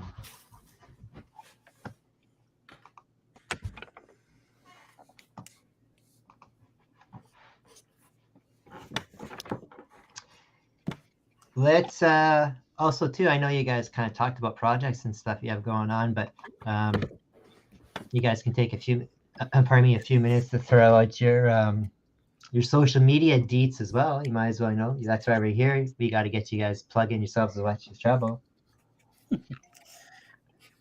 Go for it, Mike. You're always the first one to go. You're the first all right. one. Well, I'm Uncouth Rooth on Instagram and also on Twitter. Well, I'm not on Twitter very much, and just Mike Rooth on Facebook. Just a regular account, like not an art account or anything. But yeah, I mostly just post on Instagram these days. I haven't been posting a lot because I'm drawing a comic book right now, but that's where you'll find me. That's pretty cool. Number 2, we'll go with Hugh, because you're another OG for the tag stuff. Oh, where can they find you, Hugh? You guys can find me Instagram at Hugh Rookwood Art or Chosen Studios. That's CHOZEN. And my main site is www.chosenstudios.com. CHOZEN studios.com. And yeah, that's where you can find me. And, he was an amazing artist. I've been lucky enough to he was my very, very first, my first 2 covers actually for Nat Daddy Collectibles were done by Hugh, and those were done amazingly fast as well too. I think those were done Halloween weekend when you were in town for the con that weekend. I could be wrong, but I believe that's what it was. They did get done. Yeah. We did have to turn them out quickly, but you know what? It all worked out well. It did. Yeah. And yeah, Sometimes those are the best ones. You don't I get agree. very much time. I agree. Chicken Devil. Chicken Devil. When I go to the cons, halfway through the second day, that people just walk by my booth and just yell Chicken Devil, just for the sake of it, because everybody just loves Chicken Devil. It's just a good thing to yell. Devil. That was a fun book, man. I enjoyed working on that cover. Yeah. That was good. Chicken Devil. Oh, I'm lucky enough to I own the original artwork for that Oh, cover you're yeah. talking about there, You Mike. do have that one, yeah. Yeah. I will show that to the audience after we have a break. Sure. Nathan, why don't you tell us where people can find you? You guys can find me at Nathan Phillips _art on Instagram, or just Nathan Phillips on Facebook. You can find me there. I do commissions, do private work, but mostly just fan art based work. Yeah. And he's an amazing tattooist. If you guys haven't seen any of his tattoo art, check it out. It is amazing. Yeah. Thank you very much, man. It is. What else here? Daniel, why don't you tell us about your social deets? You can find me at Six Sided Ciphers. Oh, look how professional you are. You got a little card made and everything. Instagram and Facebook. You can also find me at just Daniel Lansdown on Facebook. That's just my personal page. But yeah, that's it. That's pretty sweet. And Chris Vance, where can they find you and all your magic? Mostly I'm on Instagram under CTopher18, Facebook under just Chris Vance, and I have a Patreon. Just look up Chris Vance on the Patreon. Yeah. Are you taking commissions, or are you too busy at the moment? Yeah, I'm pretty swamped with stuff right now at the moment, but I've been known to take a commission on a case by case. Oh, there you go. Right now. So it's up to the person to show the initiative. That's pretty cool. Someone did ask me if we did have a championship belt for the winner here tonight. We do here. We have the official tags championship Coaster Mania belt here. Nice. We got Pepe on there. Cool. Yeah. So that's cool. So what we will do for a moment, I'm just going to put up the break sign for a couple moments, and everybody can take a quick break, myself included, and we'll see you all in about 3.5 to 5 minutes. Sound cool, everybody? Yeah. Sure, we have breaks on the show. Yeah. We get breaks? I'm different.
All right, everybody. Thanks for coming back. For those of us who are just joining us after our little intermission here, welcome to Coaster Mania.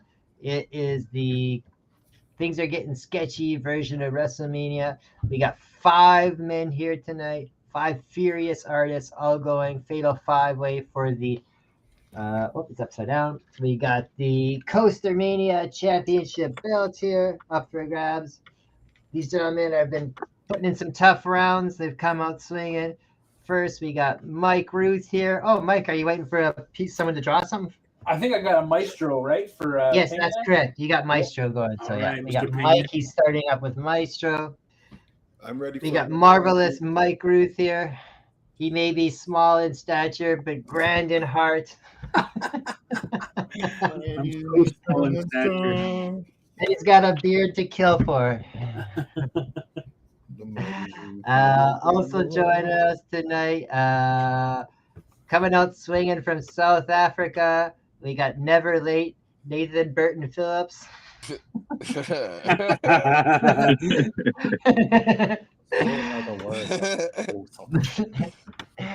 am a wizard. all the way from Cowpoke Country in Alberta, we got Hollywood Hugh Rookwood. Woohoo! Break the walls down. Coming in from parts unknown, otherwise known as Tampa, we got darling of the show, Daniel Lansdown. Making it weird. Making it uncomfortable. And also coming in from the States here as well. I'll tone it down a little bit. We got charismatic Chris Vance. All right, so you guys are all doing awesome work. So like I said, we'll leave it up to the audience and the public to decide who's going to be champion. It will not be based on one of your coasters. It will be based on your amount of work for the evening. So some people like you work a little bit faster and put out some more, so that might be a strength. But then there's some other you here that put out something that's a little bit more lifelike. So everyone's got their own strong points, and I'm looking forward to seeing you all kill each other to see who can get this belt. I'm ready for another one, buddy. All right, let's see here. There was somebody else in here that had another one here. They were waiting for if Mike had another spot here. So we'll see if. Well, keep it for Mike. I don't want anybody. I know, but everybody wants Mike tonight. By no default. Yeah, no, that's okay. I only want love. However it shakes out, man. It's all good. It's all I good. want people who want me. Okay. Well. I don't Well, want no pretty much. default Let's love. see. Like, if hang on, we still haven't seen Neil tonight. There was a couple other people we haven't seen. Pretty much anybody really. If whoever wants, you can start letting stuff look. Anyone make replies? Jeremy's down for Hugh. He says, "Okay, Jeremy, what would you like Hugh to draw?" And Linda is also down for another one. So whoever's next after that. So, why? What? Haven't seen me, Neil. Well, Neil, you had the cocaine bear one. So, No, that's Vance. oh, is that Vance? That's for Neil though. Yeah. Okay, so the next person again is going to be we have Jeremy for Hugh. So as soon as Jeremy tells me what he would like. And then Linda.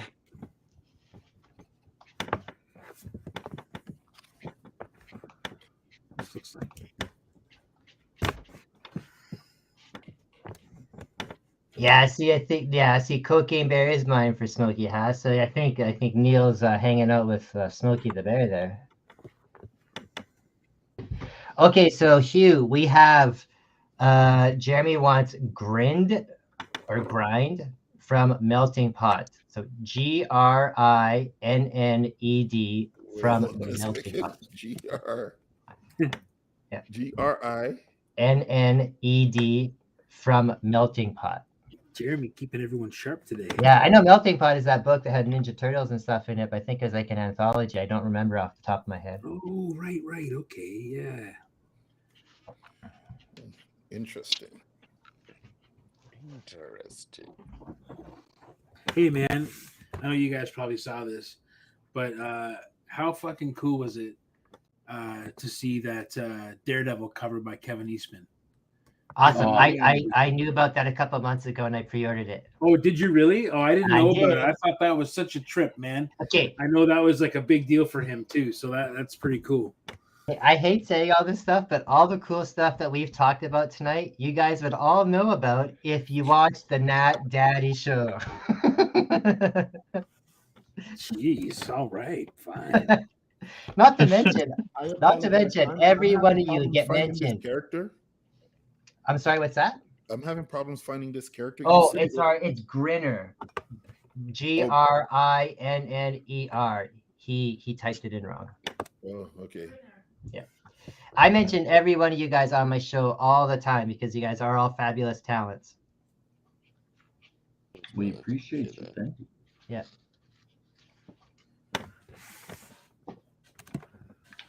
You should post your link in the comments so we can. Yeah. I post my show and things are getting sketchy every week. Do it.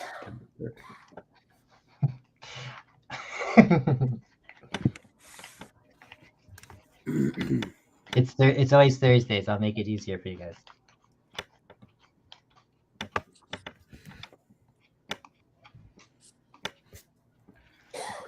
Right. I think the cocaine bear is done. Or cocaine smoke is there. Yeah, he looks awesome. Pretty cool. Very nice. Can you hold that up to the camera? Flip it upside down. Can you turn that around? Yeah, but it's upside down for us. Turn it around. Oh, is it? There you go. There you go. Nice. Awesome. Check that out. Wait. Super cool. That's great. That's pretty awesome. Oh, love it. Chris Vance did Smokey the Cocaine Bear. All right. I can't.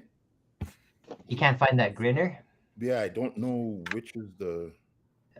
I found the book Melting Pot, but I don't know which is the main that character. Yeah, okay. Let me see if I can find it. Sorry. That's okay. I don't know who that is either, so. Yeah, I've never. So there's a lot of characters, but I don't know which one is the right one. There's this crocodile-looking one. Does he have big teeth? Maybe that's why he's a Grinner. Grinner, yeah. So I guess it's this crocodile-looking guy. I'll double check for you. Mm-hmm. I'm using Google.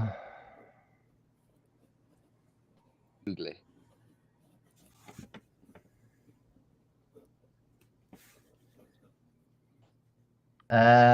He looks like. I'll send you a picture of it, Kehu. Okay.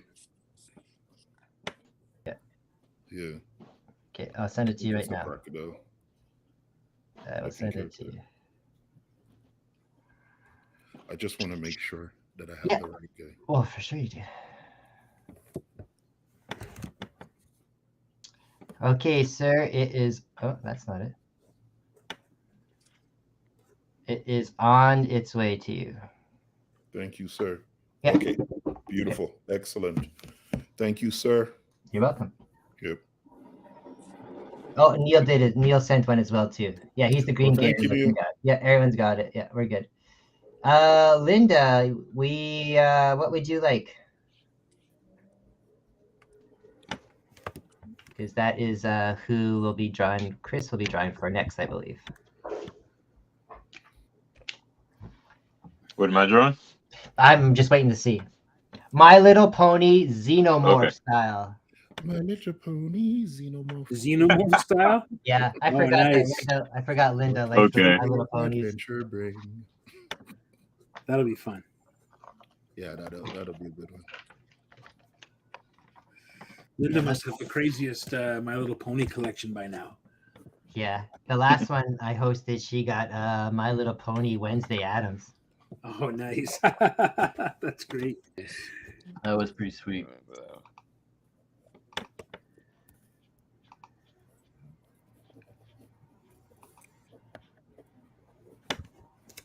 Your Maestro's looking pretty sweet there. Thanks, man. And thanks to Mike for requesting it. It makes me want to bust out all my old Hulk comics. I have all these, man. I collected. I probably got a straight run of the Hulk from about, issue probably 287 up to well into the 400s. That's cool. And then I had to stop. That's a good run. But that had the first, of a lot of those characters. Maestro was in there as well. Yep, I have the Maestro as well. He came in those two little separate embossed covered books in that. Oh yeah. Yeah.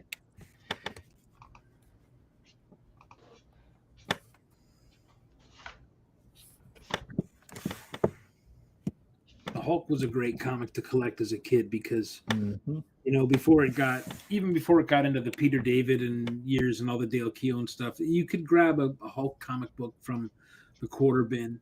Yeah. And it could be just a random Sal Buscema issue, but you'd be taken by it. You'd be absolutely taken over by it. There was just a magical thing that the Hulk comics had. I used to feel like that too. Yeah, with Spider-Man and Batman, they baby. Yeah, absolutely. Before everything got deep. I got this nice artist select series from Sal Buscema's Hulk. Big red box set. It's beautiful. I have that one too. Yeah. The sandworm is awesome there. It looks great. Oh, that's great. Check that purple color looks popping on there. It's cool. He's got his double monocle. Yeah, I like the double monocle. That's pretty awesome. Nice top hat. Good stuff, man. All right, so if anybody else wants something else, let me know, and we will get Nathan on it.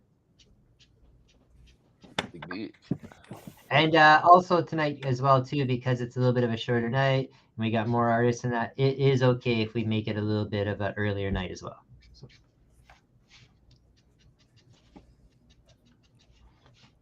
Was it planning to be a shorter night? Or No, it doesn't have to be. I'm just saying. Yeah. No.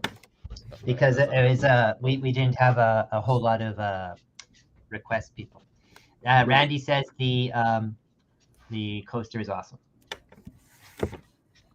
Okay, so we have the next one. So whoever's free, the next one is Jack and Sally. So with top hats and monocles. So I'm guessing Jack and Sally from the Nightmare. Sally.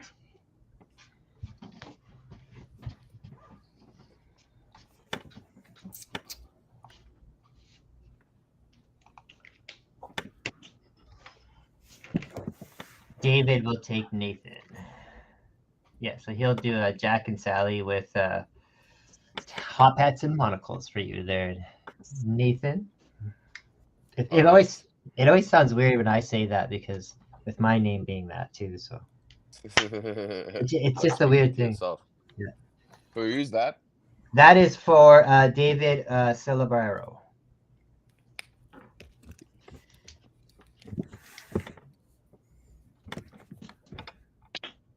Jack and Sally, we want.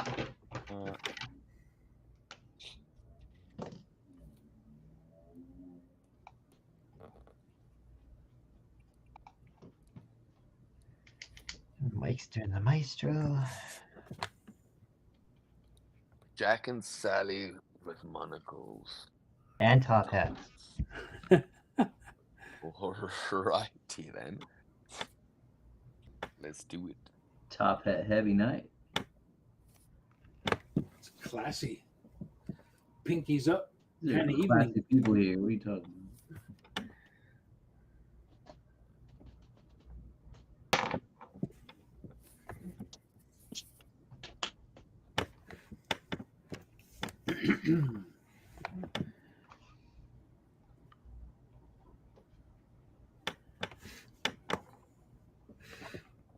Just call him Sibo. It's easier to say. Okay, I didn't know that. I thought those were two separate people.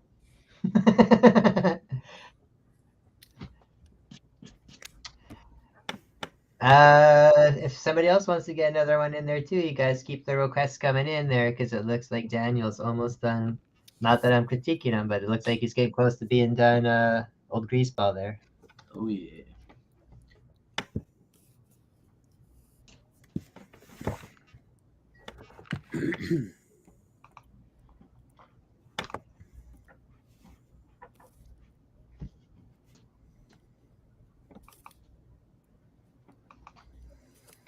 His mask went a little extra Wolverine. That's okay. Brown costume.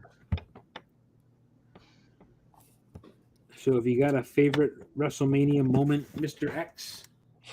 Oh, like I said, those it's hard to beat those that Savage and Steamboat match there back. Oh in, yeah, I mean, there's always going to be those big heavy hitters, but like as a fan, I remember like as a wrestling fan growing up, like sometimes it was those lesser known guys in the mid card that sometimes made those things special. Like oh, for sure. You know, I have a hard time picking my favorite WrestleMania moment, but a couple of really special ones stand out. Like, for some reason, WrestleMania 3, and I think it's because of the way the ring was mic'd and just the massive size of the Saddle Dome. Yes. Or sorry, the Silver Dome rather. Yeah. The Hercules Hernandez Billy Jack Haynes match. That was just before or just after the Steamboat match, I think. The way they were throwing those punches at each other, the way everything was mic'd, and then at the end, when Hercules has the chain wrapped around his fist and he's doing, he's hammering the forehead of Billy Jack, and the way those blows came across the airwaves back then when you're a kid, that was a pretty big one. I remember also. Obviously, WrestleMania 4 is a super important one because of Savage winning the belt. But the Battle Royal for WrestleMania 4, all the guys who didn't end up in the tournament, was also amazing. Like that was an amazing Battle Royal. Yeah, I like the tournament. I remember that tournament being pretty cool. The tournament was cool, yeah. Danny Harrell in the chat says one of his favorite moment was Kane versus Pete Rose. Yeah. All those times that Goggly Gooker got Tombstone, that was beautiful. Yeah. I always think too of Kurt Hennig and Blue Blazer WrestleMania 5. Mm-hmm. That was a pretty big deal for me because I was a huge Owen Hart fan. Like as a, when he was like the young 18-year-old world champ over in Stampede, and then he came over as the Blue Blazer. You know what I mean? In that Russia guys that included Bad News Brown and those other guys that came over from Stampede. Man, that was a pretty special match as well. There's been some good ones. I was at WrestleMania 18, and Hogan and Rock was the energy of that was something I've never experienced before or since. I was gonna say Austin and The Rock. Yeah, same thing too. The power of Hulk Hogan showing up in Toronto was a really big deal. But for me, that WrestleMania 18, probably the big thing was Arn Anderson showing up in the match with Flair and Undertaker. True. That was and giving Undertaker a spine buster in that match in Toronto. I popped like a crazy kid.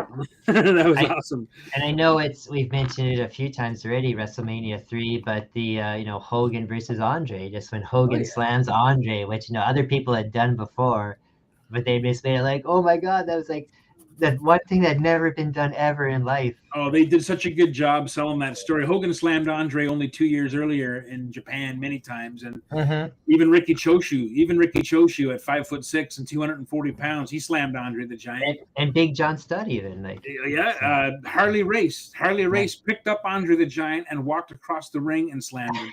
Like Harley Race was incredibly strong man in those days, ridiculous. Yeah. But the way they sold that was huge. That was an unbelievable marketing on the behalf of WWE, selling that first time slammed kind of gimmick with Hogan. Brandon McTavish here says HBK versus Taker at 25 was awesome for sure.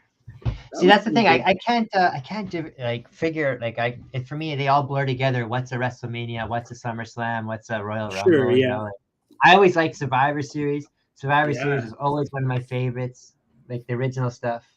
The first Survivor Series was unbelievable. Yeah, I agree. We got Benoit versus Angle at 17. What'd you say there, Daniel? Sorry. You said, what do we got next? Oh, okay. We're waiting for that. Who has something interesting to stump Daniel?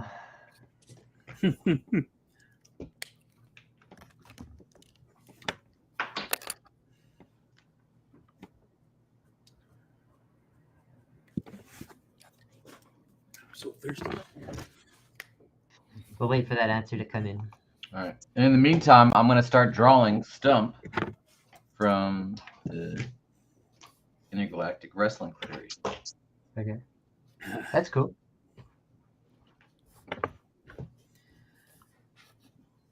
What about a favorite dream match that you never got, that none of us ever got, the one that you would have liked to have seen? I wanted to see Jake the Snake actually have a chance to win the belt at the time. I think he could have against Hogan or any of those guys, but he never got a chance. Or even Ramon. I would have liked to see Ramon, get a championship belt. Mm-hmm. Yeah. Yeah, if they had done the Jake and Hogan angle properly, that would have been the hottest thing in the universe. But they had a real problem on their hands. They had Jake give Hogan the DDT on Piper's Pit, or on the Snake Pit, and the fans went bananas and started cheering, and that was not the desired effect. And so they pulled on that feud immediately. They only actually had 1 or 2 matches that were house shows that blew the roof off the place, no doubt. Yeah, but they could have turned that into something monstrous. And then they switched to Kamala. Oh man, yeah. I know everybody says dream matches. They would love to see Sting and The Undertaker. To me, I don't think about that at all. Sting and Undertaker? No, yeah. I saw Sting and Undertaker when Sting beat Mark Callis back in '89. It was nothing. I mean, the Sting in his prime against Taker in his prime, that would have been amazing. I'm talking about guys who actually could have met in the ring and didn't. And for me, like, it's a tragedy that Bret Hart never got to face the Great Muta. I think that would have been a delight for the technical wrestling fans out there, like no one's ever seen. I think that would have been, like, for me, that's the one I think about, the one that we never got. I would have loved to see both of these guys in their prime.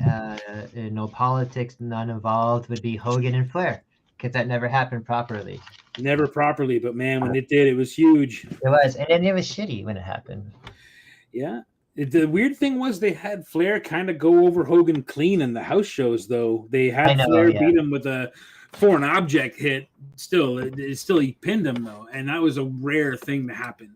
And yeah, he pinned him in the one house show at Madison, but it was never on TV. They didn't do it right. There was Flair with the fucking WCW belt, and they didn't do it right. They actually, it's unbelievable how they botched that. But yeah.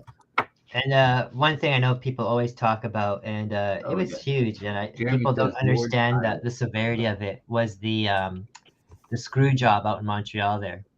Oh yeah, the Hart, that Hart screw job. Yeah. The Daniel Jeremy says he's down for one more for you. I'm just waiting to see what he wants from you. Oh, I saw. He said Lord Tyler from. Oh, you saw that? Okay. The Melting Pot. Yep. Oh, okay. I didn't see that part. Cool. Yeah, those are some pretty amazing matches. Like I said, Royal Rumbles as a kid, or any kind of battle royal, always just blew your mind because it was kind of like when superheroes crossed over, seeing everybody all together at once. Weird combinations. Halloween Havoc was one of my favorites. Halloween Havoc's a good one too. War games are always good. Yeah. Oh yeah, they were great. Everything was good before it got gimmicked out or whatever. Battle royals were such a great device for really telling a story, like to set up a bunch of feuds. Like even in the old days, I still think of the Saturday night's main event before WrestleMania 3, where Andre and Hogan had their so-called first collision in the ring, and Andre like throws Hogan out, like headbutts him from behind and throws him out of the ring like a sack of shit. But the thing that happens in that match that's amazing is, like, Andre is destroying everybody in that match. But one of the people that helped really sell that whole story and made it into the huge thing that WrestleMania 3 was Lanny Poffo. Rest in peace. Lanny Poffo in that match goes just running at Andre, like just gives him everything he's got. And Andre gives him 2 crazy headbutts and blasts his head open, like just splits his head open in the ring like a melon, and throws him over the top rope like nothing. And the horror in the audience of this guy just laying there with his head just completely busted wide from the monster Andre the Giant. Anyone had never seen Andre like this before. It was his first appearance as a villain in the ring, and pretty amazing shit, really. If you watch or listen to that Jake the Snake podcast he has now, he does all kinds of crazy stories. Oh, And one yeah. of the ones he was saying recently was talking about being on the road with Andre the Giant. And he's Yeah. like, he said Andre would never talk. He would just say like No. 1 or 2 words, and that was it, type of thing. So Yeah. they're about to jump in the car to drive a 3-hour drive, and he goes, "Do you want anything?" And all he just says is beer. So he goes, "Okay, well, what do you want? I'm gonna get you a 6-pack. What do you want?" He's like, 2 cases. He's like, it's like a 3-hour drive, man. You want like 100 beer? He's like, okay, make it 3 cases. Yeah. So he drank like over 100 beer in a 3-hour car ride. Yeah. And Jake said he wasn't even impressed with that. He says he was impressed. He did all that without having to take a piss. Yeah. Yeah, Andre had a remarkable ability to stay comfortable in situations like that. Because you got to remember, when that guy used to fly to Japan, they pretty much had to lay him down on the floor because they didn't have a bathroom that he could fit in. They didn't have any way for him to relieve himself on a 22-hour flight to Japan or 16-hour flight to Japan. It was horrible for him. Here's this king, this literal king on earth, an unbelievable athlete and an unbelievable just a charitable, amazing person. And he had to spend most of his time traveling around, laying down in the back of a dirty van. Yeah, that's pretty wild. Like King Kong.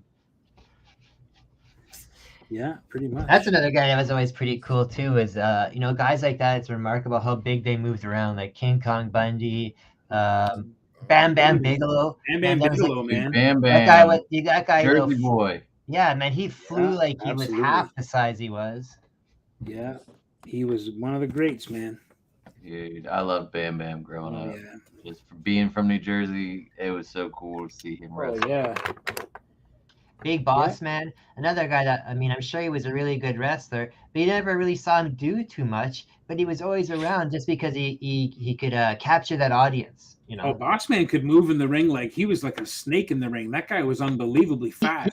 He was very go back and watch his stuff, man. His punches and his exchanges, like his footwork and handwork with the wrestlers was unbelievable.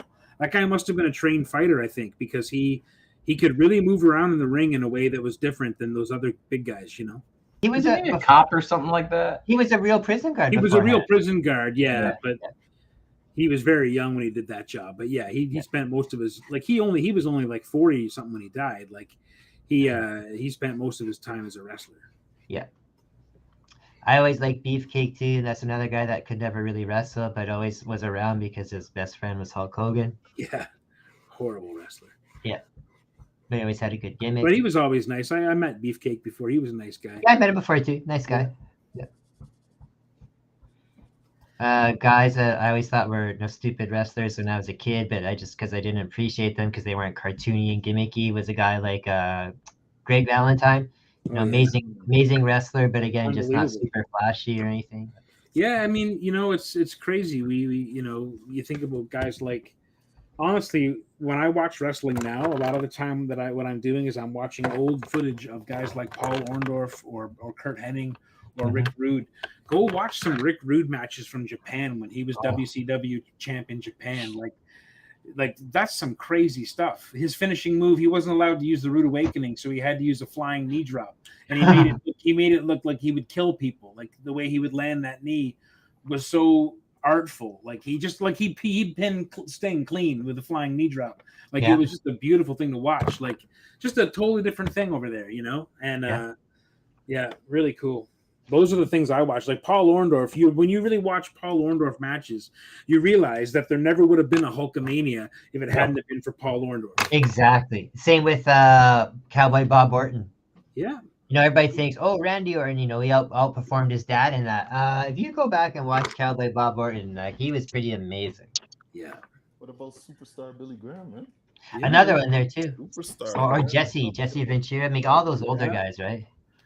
Man, I'm stoked. I hope I get to meet Jesse at Niagara Falls, man. He's actually doing the Niagara Falls Comic-Con, and that'd be sweet. I can't believe that. I'm a huge Jesse Ventura fan. I can't wait. I hope I get to meet him. That's cool. We got Brandon in the chat here asking what was everybody's favorite wrestling feud growing up, and I have to say my favorite wrestling feud all day was Jake versus Jake versus Macho Man.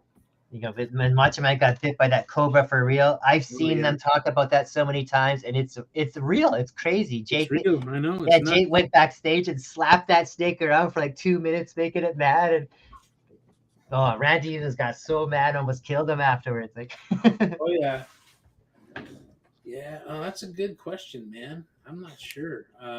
Favorite feud. Favorite long time. Mine's kind of a weird one. There was a long series of matches that happened just about every Saturday night at 3 a.m, because that's when we could tune it in here in Canada. It was like the TBS, WCW Saturday night events, long before NWO and all that shit. And Barry Windham got into a series of matches with Ron Simmons. And it was just Simmons versus Barry Windham pretty much every week. And they would just put on a clinic. And they would trade wins and losses back and forth. And it was just fucking awesome. It was just really good. It wasn't really a feud, though. It was just like good entertainment. Like just like these guys are going to fill up 8 minutes of time on the screen, and you're going to love every bit of it, you know? One of the biggest, longest feuds, although they didn't really meet in the ring too much, besides big, huge events, was Hogan and Piper. Oh, basically, you're good versus evil, no matter what, right? So the Piper and Goldust feud was actually magnificent. That's another. That's when they had that street fight in the back, right? Yeah, they did the battle in Hollywood. Yeah. You know, the Hollywood street fight match or whatever it was, and that was brutal. Yeah, that was brutal. I saw that. I love the rivalry with Sting and the Great Muta in the WCW. They really put on amazing shit. Never been a Sting fan, man. Oh, I love Sting was a blast when you're I don't know. I mean, I never thought he was like I knew that he was so great. I was more of an Ultimate Warrior fan. Yeah. But like you're right though, Mike. In Canada, it was hard to get anything besides like. Well, you couldn't get it. Like you couldn't get WW. You only got WWF or AWA. You didn't get the South guys. Once in a while, TBS would carry AWA, but if you really looked in your TV guide, you would find there was actually it was called sometimes the Power Hour. Yeah, the Power Hour. Saturday Night Power Hour. It was great. And then sometimes there was one called shit, man. I want to say it was called like Wrestling Roundup or something like that. Gordon Soley used to host it, and it would just be clips from different things like Mid-South and WCW that was happening around that time. And you'd see like, you know, Iceman Parsons versus Kerry Von Erich or something like that. It'd be like the main event of the program. Really good shit though. Really good. You're right though, talking about the Saturday night's main event. That happened about once a month when we were kids, and they put it on at 10:30 instead of Saturday Night Live. And that really changed wrestling for a lot of people, business-wise, even too. So much storytelling there, man. Yeah. So much. Yeah, that was like kind of where pay-per-views would almost come from. Was like that, you know. It was before before we had pay-per-views, we had those, you know. Yeah, that's kind of like the introduction, and those were huge events, and they always did well. Oh, yeah. It was amazing. Yeah. I call that the golden era of wrestling, probably. I don't know if that's actually accurate or not.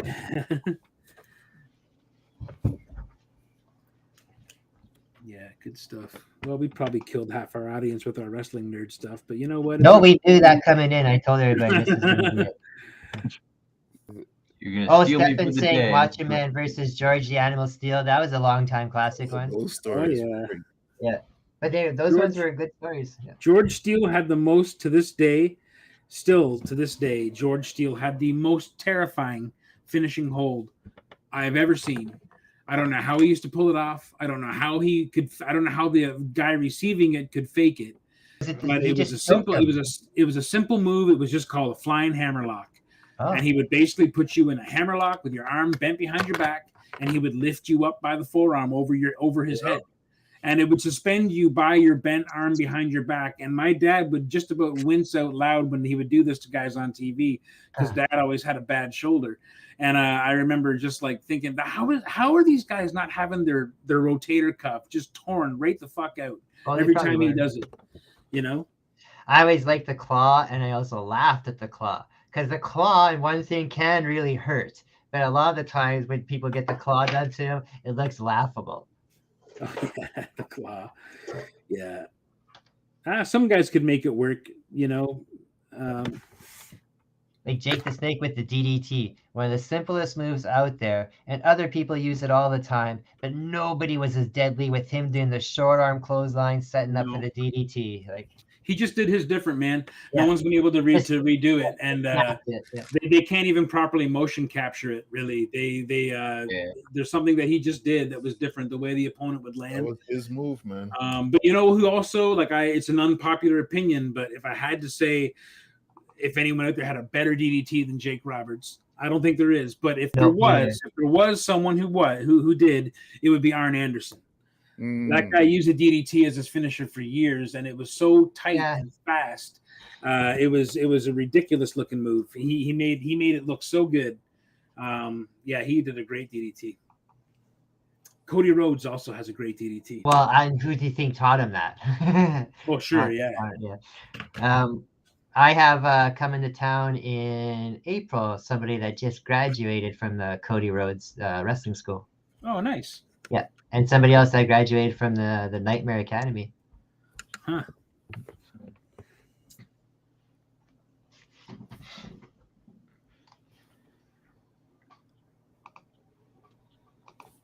Who do you think has the best drop kick of all time? I'm thinking right off the top of my head, young Shawn Michaels, man. The guy looked like he went straight up in the air. Shawn Michaels, I was just about to say. Yeah, just looked like his leg was on a spring. I would say the best drop kick. Yeah, a lot of you guys won't even know who he is, but the best drop kick, and I think a lot of wrestlers would agree, is Tom Zink, Tom Zink was awesome. Yeah. Also known as Z-Man. Yeah. He had the best drop kick in the business. And I do believe he's Canadian, correct? I don't think he is. I think he's a Florida guy. Oh. I think he's another Florida guy. Okay. I could be wrong. Oh, I think he teamed up with Rick Martel to make and the Can-Am connection. Yes. That's what it was. Yeah. He made up the M part of that. Yes. Another great wrestler that actually still wrestles to this day occasionally is Tito Santana. Oh yeah, Tito's great. Excellent flying drop kick as well. Great figure 4 leg lock too. Yeah, awesome figure 4. And the Mexican hammer is what Lord Alfred Hayes used to call it, but I think he just was the flying forearm. And man, he made that look good. Yo, Ricky the Dragon Steamboat had a great drop kick. Oh, we've been forgetting about him. Yeah, man. Ricky, one of the best ever. Yeah. And all the guys from that school, like Jim Powers and Paul Roma, those guys who all came out of that AWA training camp, like with Ricky and Ric Flair, they all had great drop kicks. All of them. Like when you're talking like some high flying real wild, like watch all of the old Heart Foundation versus Bulldogs. For sure, man. Like those fights were always crazy. Another one that I always thought was a good one, and again, just because it was so cheesy gimmick wise, was Coco Beware. Oh yeah, excellent drop kick too, man. Excellent drop kick, yeah. And pound for pound, probably one of the strongest guys that ever get in the ring. He would put really big men up in that Ghostbuster Brainbuster move that he did, which I think that was again the most dangerous looking move the WWF had at the time was the Ghostbuster. That thing was deadly. That because he was a little dude, like a small stature guy, but he was an absolute powerhouse, and he could put a 300-pound guy like Iron Mike Sharp up in the Brainbuster, which is no small feat. That guy was 310 pounds, and just bring him straight down on the top of his head, and unbelievable. Like, oh man, yeah, Coco, big props to Coco. He was fantastic. Well, I think I might have mentioned it here, maybe on another show one time. My aunt, when I was a kid, was dated a guy who worked at the airport, and he would gas up the airplanes. So the wrestlers back then would take these charter flights. So they would just go through the gas cargo bay instead of going through customs and stuff. Yeah. So he would sneak us in there every once in a while late at night to meet these guys when they came through. And one time he carried Damien in the giant snake bag. He said he could feel it slithering and stuff like. That's awesome. Yeah. He said it was heavy too, man. Like super heavy. Oh yeah, no, that's a big python, man. That would be. Linda's getting bored with our wrestling talk, so she wants to know: is anybody here watching the Final Four? I've been following it, just review and highlight wise. Basketball? Basketball, yeah. No, Me either. no time. I know there's been a lot of upsets and stuff, but Sorry, Linda. from what I don't get to talk Linda, about wrestling with anybody but the people on this show. So I tend to let it all out, and I do apologize. Me too.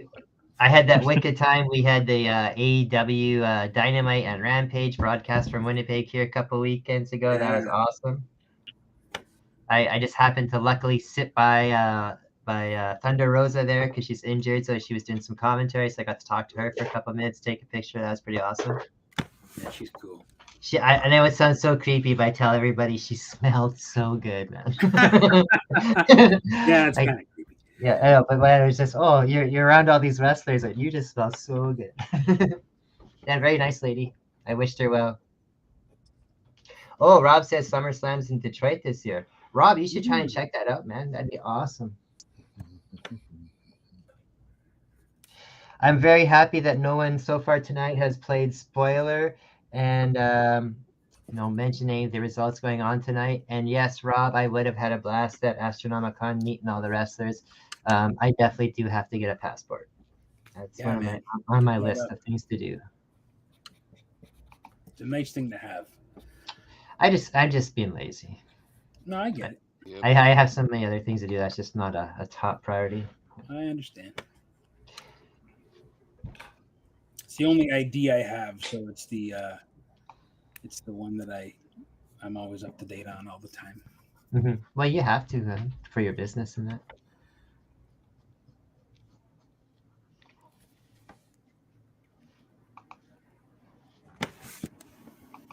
Hugh, are your boys on spring break this week, or do you guys have different spring break than Manitoba?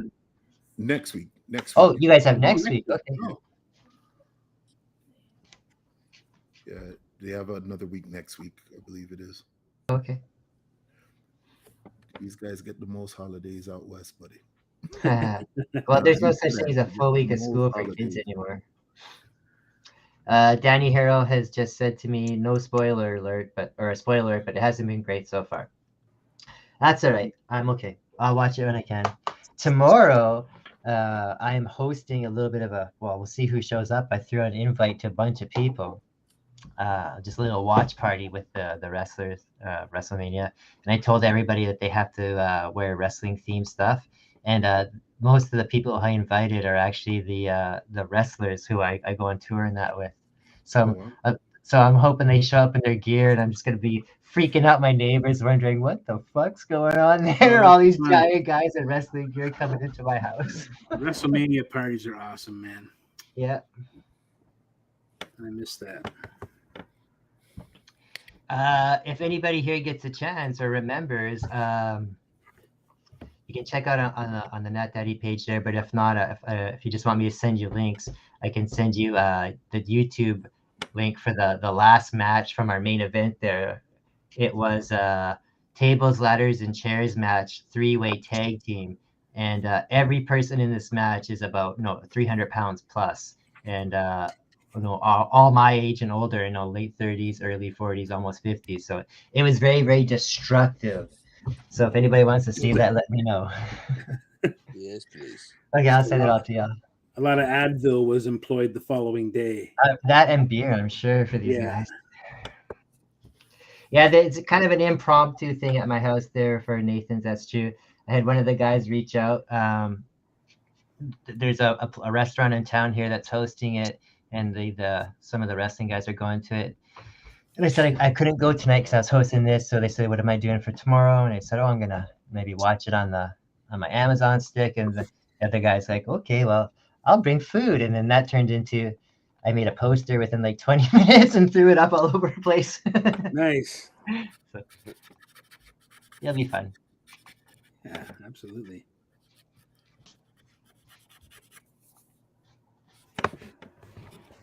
This Grinner, who I don't know, but I see he looks pretty cool there. I must say it's awesome.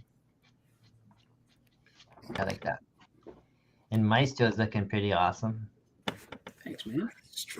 Looks like he might have did a bump in the back there too, maybe.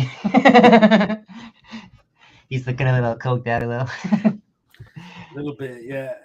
Get that little grinder action going on.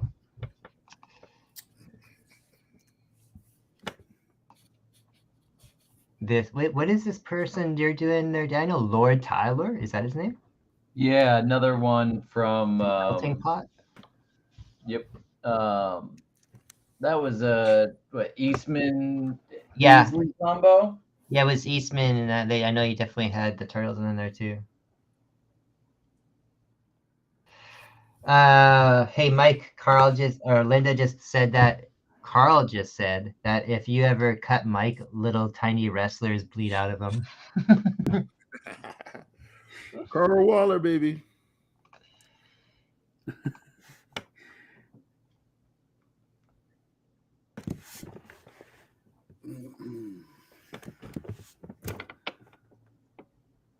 Yeah, I got some Carl artwork coming, which I can't wait. It's the one he did on tags, the Swamp Thing and Raphael.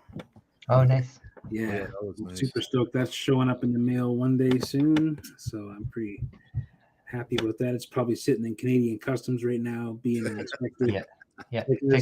As Carl was saying, they're probably adding custom coffee stain remarks to it, that kind of thing.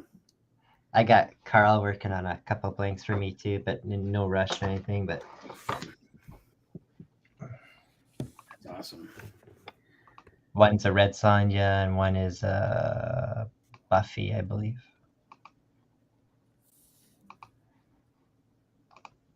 Yeah, I sometimes get sneak peeks at the pages he's drawing, and they are pretty sweet.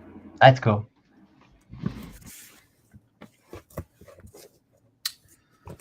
All right, I think Maestro is done. That Xenomorph pony is looking amazing. Let me see. Thanks, man. Oh, yeah, check that out. A lot of weird details to fit in such a tiny space. Yeah, that's like that Scroachy art that's going on in it's Clobbering Time comic that Mike was talking about. Man, I would have loved to have done a cover for that. Why does Marvel have to be so expensive? Rob wants to know, does Carl do cons? Because the only thing he has from him is a coaster. Carl should. Linda, let us know if Carl's doing any cons. You should do Heroes. That's in June. Probably got to have your table already, though. Are you going to Heroes? Oh, I wish, man. I love that show. No, I'm not going. I wish I was, though. Where's that one? North Carolina, Charlotte. Oh, that's right. I think they are in North Carolina, right? Or are they in South? It is a wonderful show. It's one I've always wanted to It's do. the best pure Comic-Con. And I say that in terms of there's just comic creators and people selling comics, and that's it. That's cool. There's an artist alley, and that's it. And people selling comics. That's it. That's why I want all y'all to come to Winnipeg, because that's what they're lacking here is comics and artists. Linda replies, not in a long time. So I'm thinking he got banned for one or two. Oh, she says he couldn't get a table at Heroes. Oh, really? Yeah. They must have been sold out. Because I know with Heroes, there's no vetting process. It's just they just take your money and give you a table. But but the problem with the Heroes is you don't know where you're going to be sitting. So you plan this big trip, and then you might end up in the back row of the Walmart. In the garden section of the Walmart in December, when there's no one there buying anything for their gardens in December. And barbecues. You're looking at a wall and there's someone with candles beside you or something. Anyway. Okay, I'm finished. That is very nice, sir. And it's 20 to 9, so we don't have to get you started on another one. But that is amazing. There's one thing I wanted to mention, Mike. I interviewed, I don't know if he's a friend of yours or not, but he put you in his comic book, so that's pretty big. I would assume he's your friend. Nick earlier this week. Nick Marinkovich, yeah, man. That's right, yeah. Awesome. I can't wait. Yeah, I read the first issue of Dead Romans and kind of laughed when I got to that page. Yeah. And then I'm on the next page too, which is pretty cool. But yeah, man, it's awesome. I met Nick I think about I'm gonna say about 6 or 7 years ago at a little comic book shop in Kingston. We were both doing kind of like a miniature Comic-Con thing at a place called Nexus Games. And good friend of ours, Adam Poitier, is the manager there. Anyway, Nick was there drawing, and he was just sketching, like he didn't have any commissions on the go, and he just had this big fat brush, like this big, like 1 inch wide brush, like one of these, and he just started sketching with it, and he drew the most beautiful picture of like a girl, like we'll say like I don't know, like a 15-year-old girl, like a teenage, just a headshot of a random girl he just generated out of his head. And he did it with this huge flat brush, and I thought, I am sitting next to an actual genius. Like, I never saw anyone just paint freehand with a 1 inch wide brush and produce results like that ever in my life. And I knew he had done this comic book called Voyager back then, which I grabbed up because I just thought it was so incredible. It's funny you mentioned that, because during the interview he said as soon as he's done with all this Dead Roman stuff, he's going back to complete that project. Oh, that's awesome. Yeah, it's an amazing, amazing fucking comic book. Yeah. So then the fact that he teamed up with Fearless Fred, who's also a good friend of mine, that was just like an unbelievable union of geniuses, because Fred is a brilliant writer, and you know, you never meet a bigger fan of Conan and Frank Frazetta and Star Wars than that guy. And he's, you know, a DJ here in Toronto on Q107. I did not know that part. Yeah, and he's also he was on like the programming of, like, I want to say it was Teletoon or something like that. Okay. He would do like in between bits, and he had like shaggy head of hair with tattoos. He looked like a hobbit with tattoos, basically. Now he looks like Conan, though. He's amazing. And yeah, man, the two of them teamed up on a book about Roman history. My God. Well, I'm going to get him on as well when issue 2 comes out. I'm going to get them both on. Oh, you got to get Fred, man. He's unbelievable. Yeah. Fred does a lot of the moderation at the Fan Expo. He does a lot of the sketch battles that I'm in. Fred will moderate them sometimes. Oh, cool. Yeah. What I appreciated was the amazing art, for one thing. Nick does some pretty awesome ink work and all that. I was blown away by the accuracy of all their like research that they did. Yeah, you know, that was pretty cool. Oh, for sure. Yeah. Fred's the real deal when it comes to that stuff. Yeah. They have they luckily just like literally hours before I interviewed him, that's when Image announced the book has sold out and they're going to second print, and then they like literally 20 minutes before I interviewed him, they released the 2 covers for it. I know, isn't that amazing? Yeah, so we got to kind of announce that together. That was pretty cool. So that's pretty awesome. Yeah. No, it's a great book. If you haven't got a chance to go, if you haven't read it yet, get out there and get it. Well, you'll have to wait the second print now because it's sold out everywhere. So. It's sold everywhere. Yeah. But if it might be in your pull box, you may have. It might be in your pull box. You know, you might have one of those lucky customers that has a pull box. And people just see a thing that, like, yeah, I know that. Actually, if you guys hold on for 1 second, hold the boat for a sec. I have copies of mine up here. I'll grab them just so we can show people. Yeah, it's great. Nick would be awesome to have on this show too. He's a brilliant artist, man.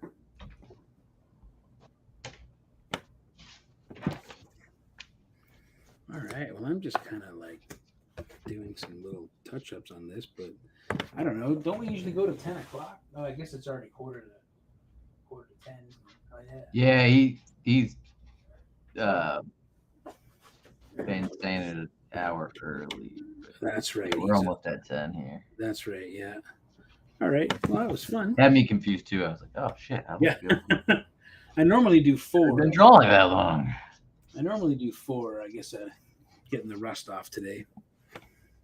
It's weird switching back to working with a brush and pen after drawing on my iPad all week. I got to design a character in Dodge, an original character, which I didn't know until I got the script what I was going to be drawing, and then I can't. I don't want to tell you guys what he is. I don't want to spoil it, but yeah, it's just I get to design a character, and now I want to make an action figure of this character because I think you're all gonna love him. Oh, Fuck yeah. All right, so this is Dead Romans from Nick and Fred, who we were talking about here. Some pretty awesome book. Yeah, Nick's a beast, man. Wow. Is that the Carrie Nord cover? Or is He that- told. I asked him if he did A and B because I know he did the B cover with the big head. Yeah, the guy putting his helmet on. Yes, and he said he did A and B. Oh, So okay. I don't know. And then I asked him the same thing for cover for the second print covers, and he's done both. Oh, I didn't show it properly.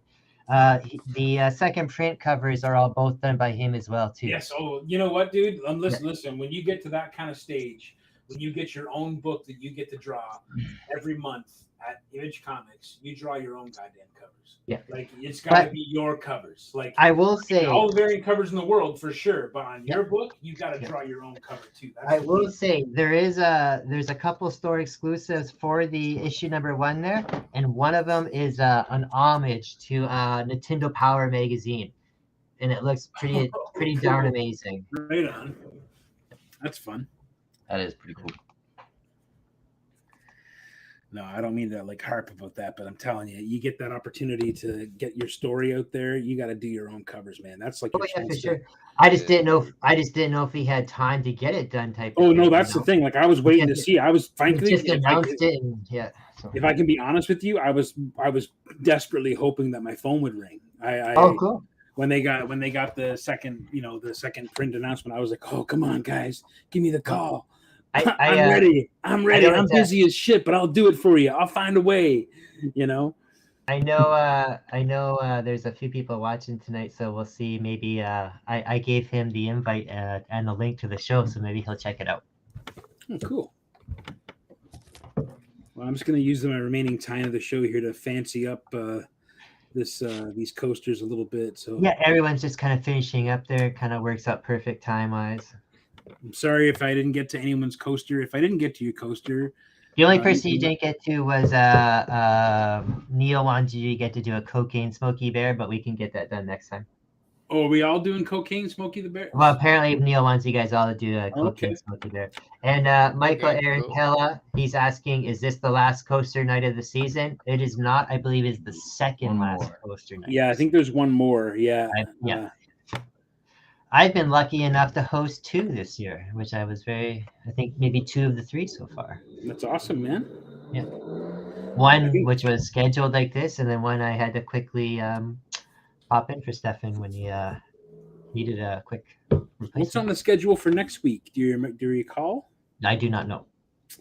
No. Uh, But we I got know Arbor that Day coming up. A what? I know we got Arbor Day coming up. Yeah, that's at the end of April. Is that one? Yeah. Next That weekend one I'm looking actually forward to. I'm at a small little Comic Con just out of town here, so I probably won't be home in time to even watch the show right off the bat. So I signed up for one middle of this month, the one that's the Masters of the Universe night. oh yeah. But I think I actually have to pull out of that because I'm having a medical situation 2 days before, like a procedure. So I don't know if I'm going to feel like sitting in the chair and talking on a microphone that weekend. I might be fine, but I just if there's another artist who's in better fighting spirits who wants to take that spot, there'll probably be a spot opening up. That's the 15th, I guess, Of April?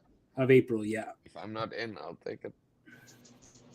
You might already be in that one. I can't remember who. I haven't got the schedule in Yeah, front I of me. think. But it's the He-Man night one anyway. So. Next week is TMNT night again with Camilo and Vance and a special guest. Nice. That's Don't TMNT miss that one. That is gonna be. I don't know who the special guest is. Turtles Night Maybe it's Throw is me fun. for all I know. Maybe I'm hosting again. I just haven't looked ahead.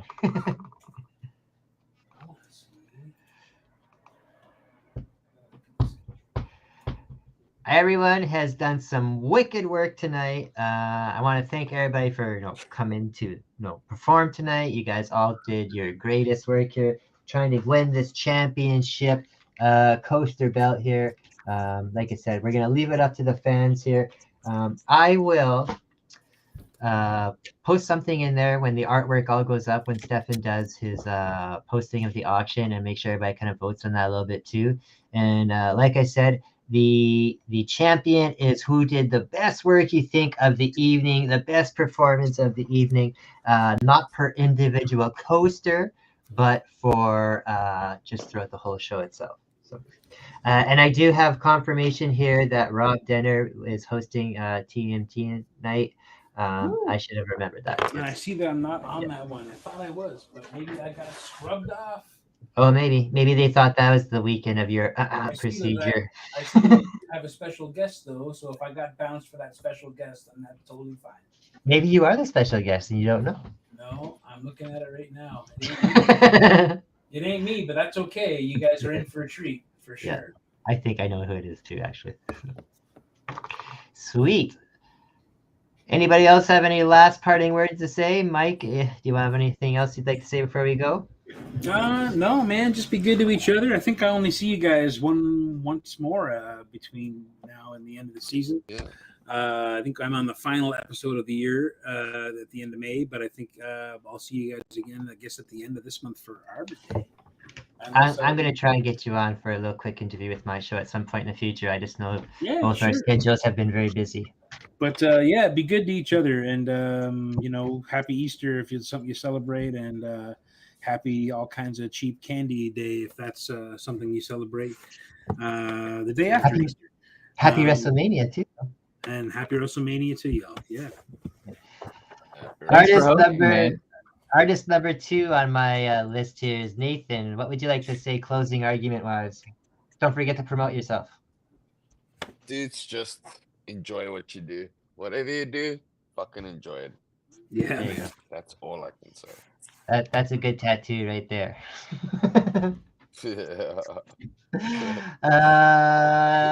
Artist 3, the one, the only, the machine, Hugh Rookwood. Draw, 20 or 30 minutes a day. Stay in a super positive attitude, and I'll see you next time. Awesome. Thank you for wanting to be on tonight, Hugh. Yeah, man. Nice surprise to have you on. Yeah. Thanks for letting me on with you dangerous cats, man. I saw the lineup and I said, what's going on? Even the 6'6" out of the coast tonight? What's going on? You guys don't got no love for the 6'6" anymore. Awesome. Nathan, Jack says, or not Jack, Dave Sibo, sorry, I got that right. Sibo says the Jack and Sally look awesome. Daniel, it's your turn. What would you like to say before you close out? And don't forget that we'll see Daniel on Monday with me as well, too. Yeah, thanks for hosting tonight. It's always a pleasure drawing with all you guys. Same. You can follow me on Instagram, Facebook, Patreon at Six Sided Ciphers here. And stay humble, stay safe, and keep on drawing. Nice. And our silent dude of the evening, but I know he's been working hard there because that xenomorph is throwing him off a little, I think, at first. But the challenge is awesome. Chris, what would you like to say tonight? It was good working with you, Chris. Tonight was our first night. Maybe me and you get to talk a little bit more on our own sometime. Yeah, this is my first coaster night. Thanks for having me on. Check me out on Patreon and Instagram, CTOFOR18. And you guys draw and you enjoy drawing, keep doing what you love, and see you guys on the next one. Nice. Again, everybody, this is what the fatal 5-way was for tonight. The championship belt here. Oops, the coaster fell off there. One sec. Please, everybody who got claim coasters tonight, reach out to the artists. If you can't reach out to the artist, reach out just to the tags, either me or Stefan, and we will get you contacted. Artists, you as well. If you haven't heard from anybody in the next couple of days, just let one of us know, and we will help you get that done as well. And also, when you are done, please send your resolutions to the man himself so we can get you guys auctioned up and paid. All right. I think that's good, everybody. It's been a blast. I know it was a little bit of a rough show at first, and I'm glad for those who stuck around. We appreciate your patience. Yeah, it's crazy. We're all on different parts of the world here. Some of us are in Canada, some of us are in the States, some of us are in South Africa. Sometimes we have people here from Australia, and that even too. So, awesome. Peace out, everybody. We'll see you next week. Thanks, guys. Have a good one. Take care, people. Bye, everyone. Bye. Yeah.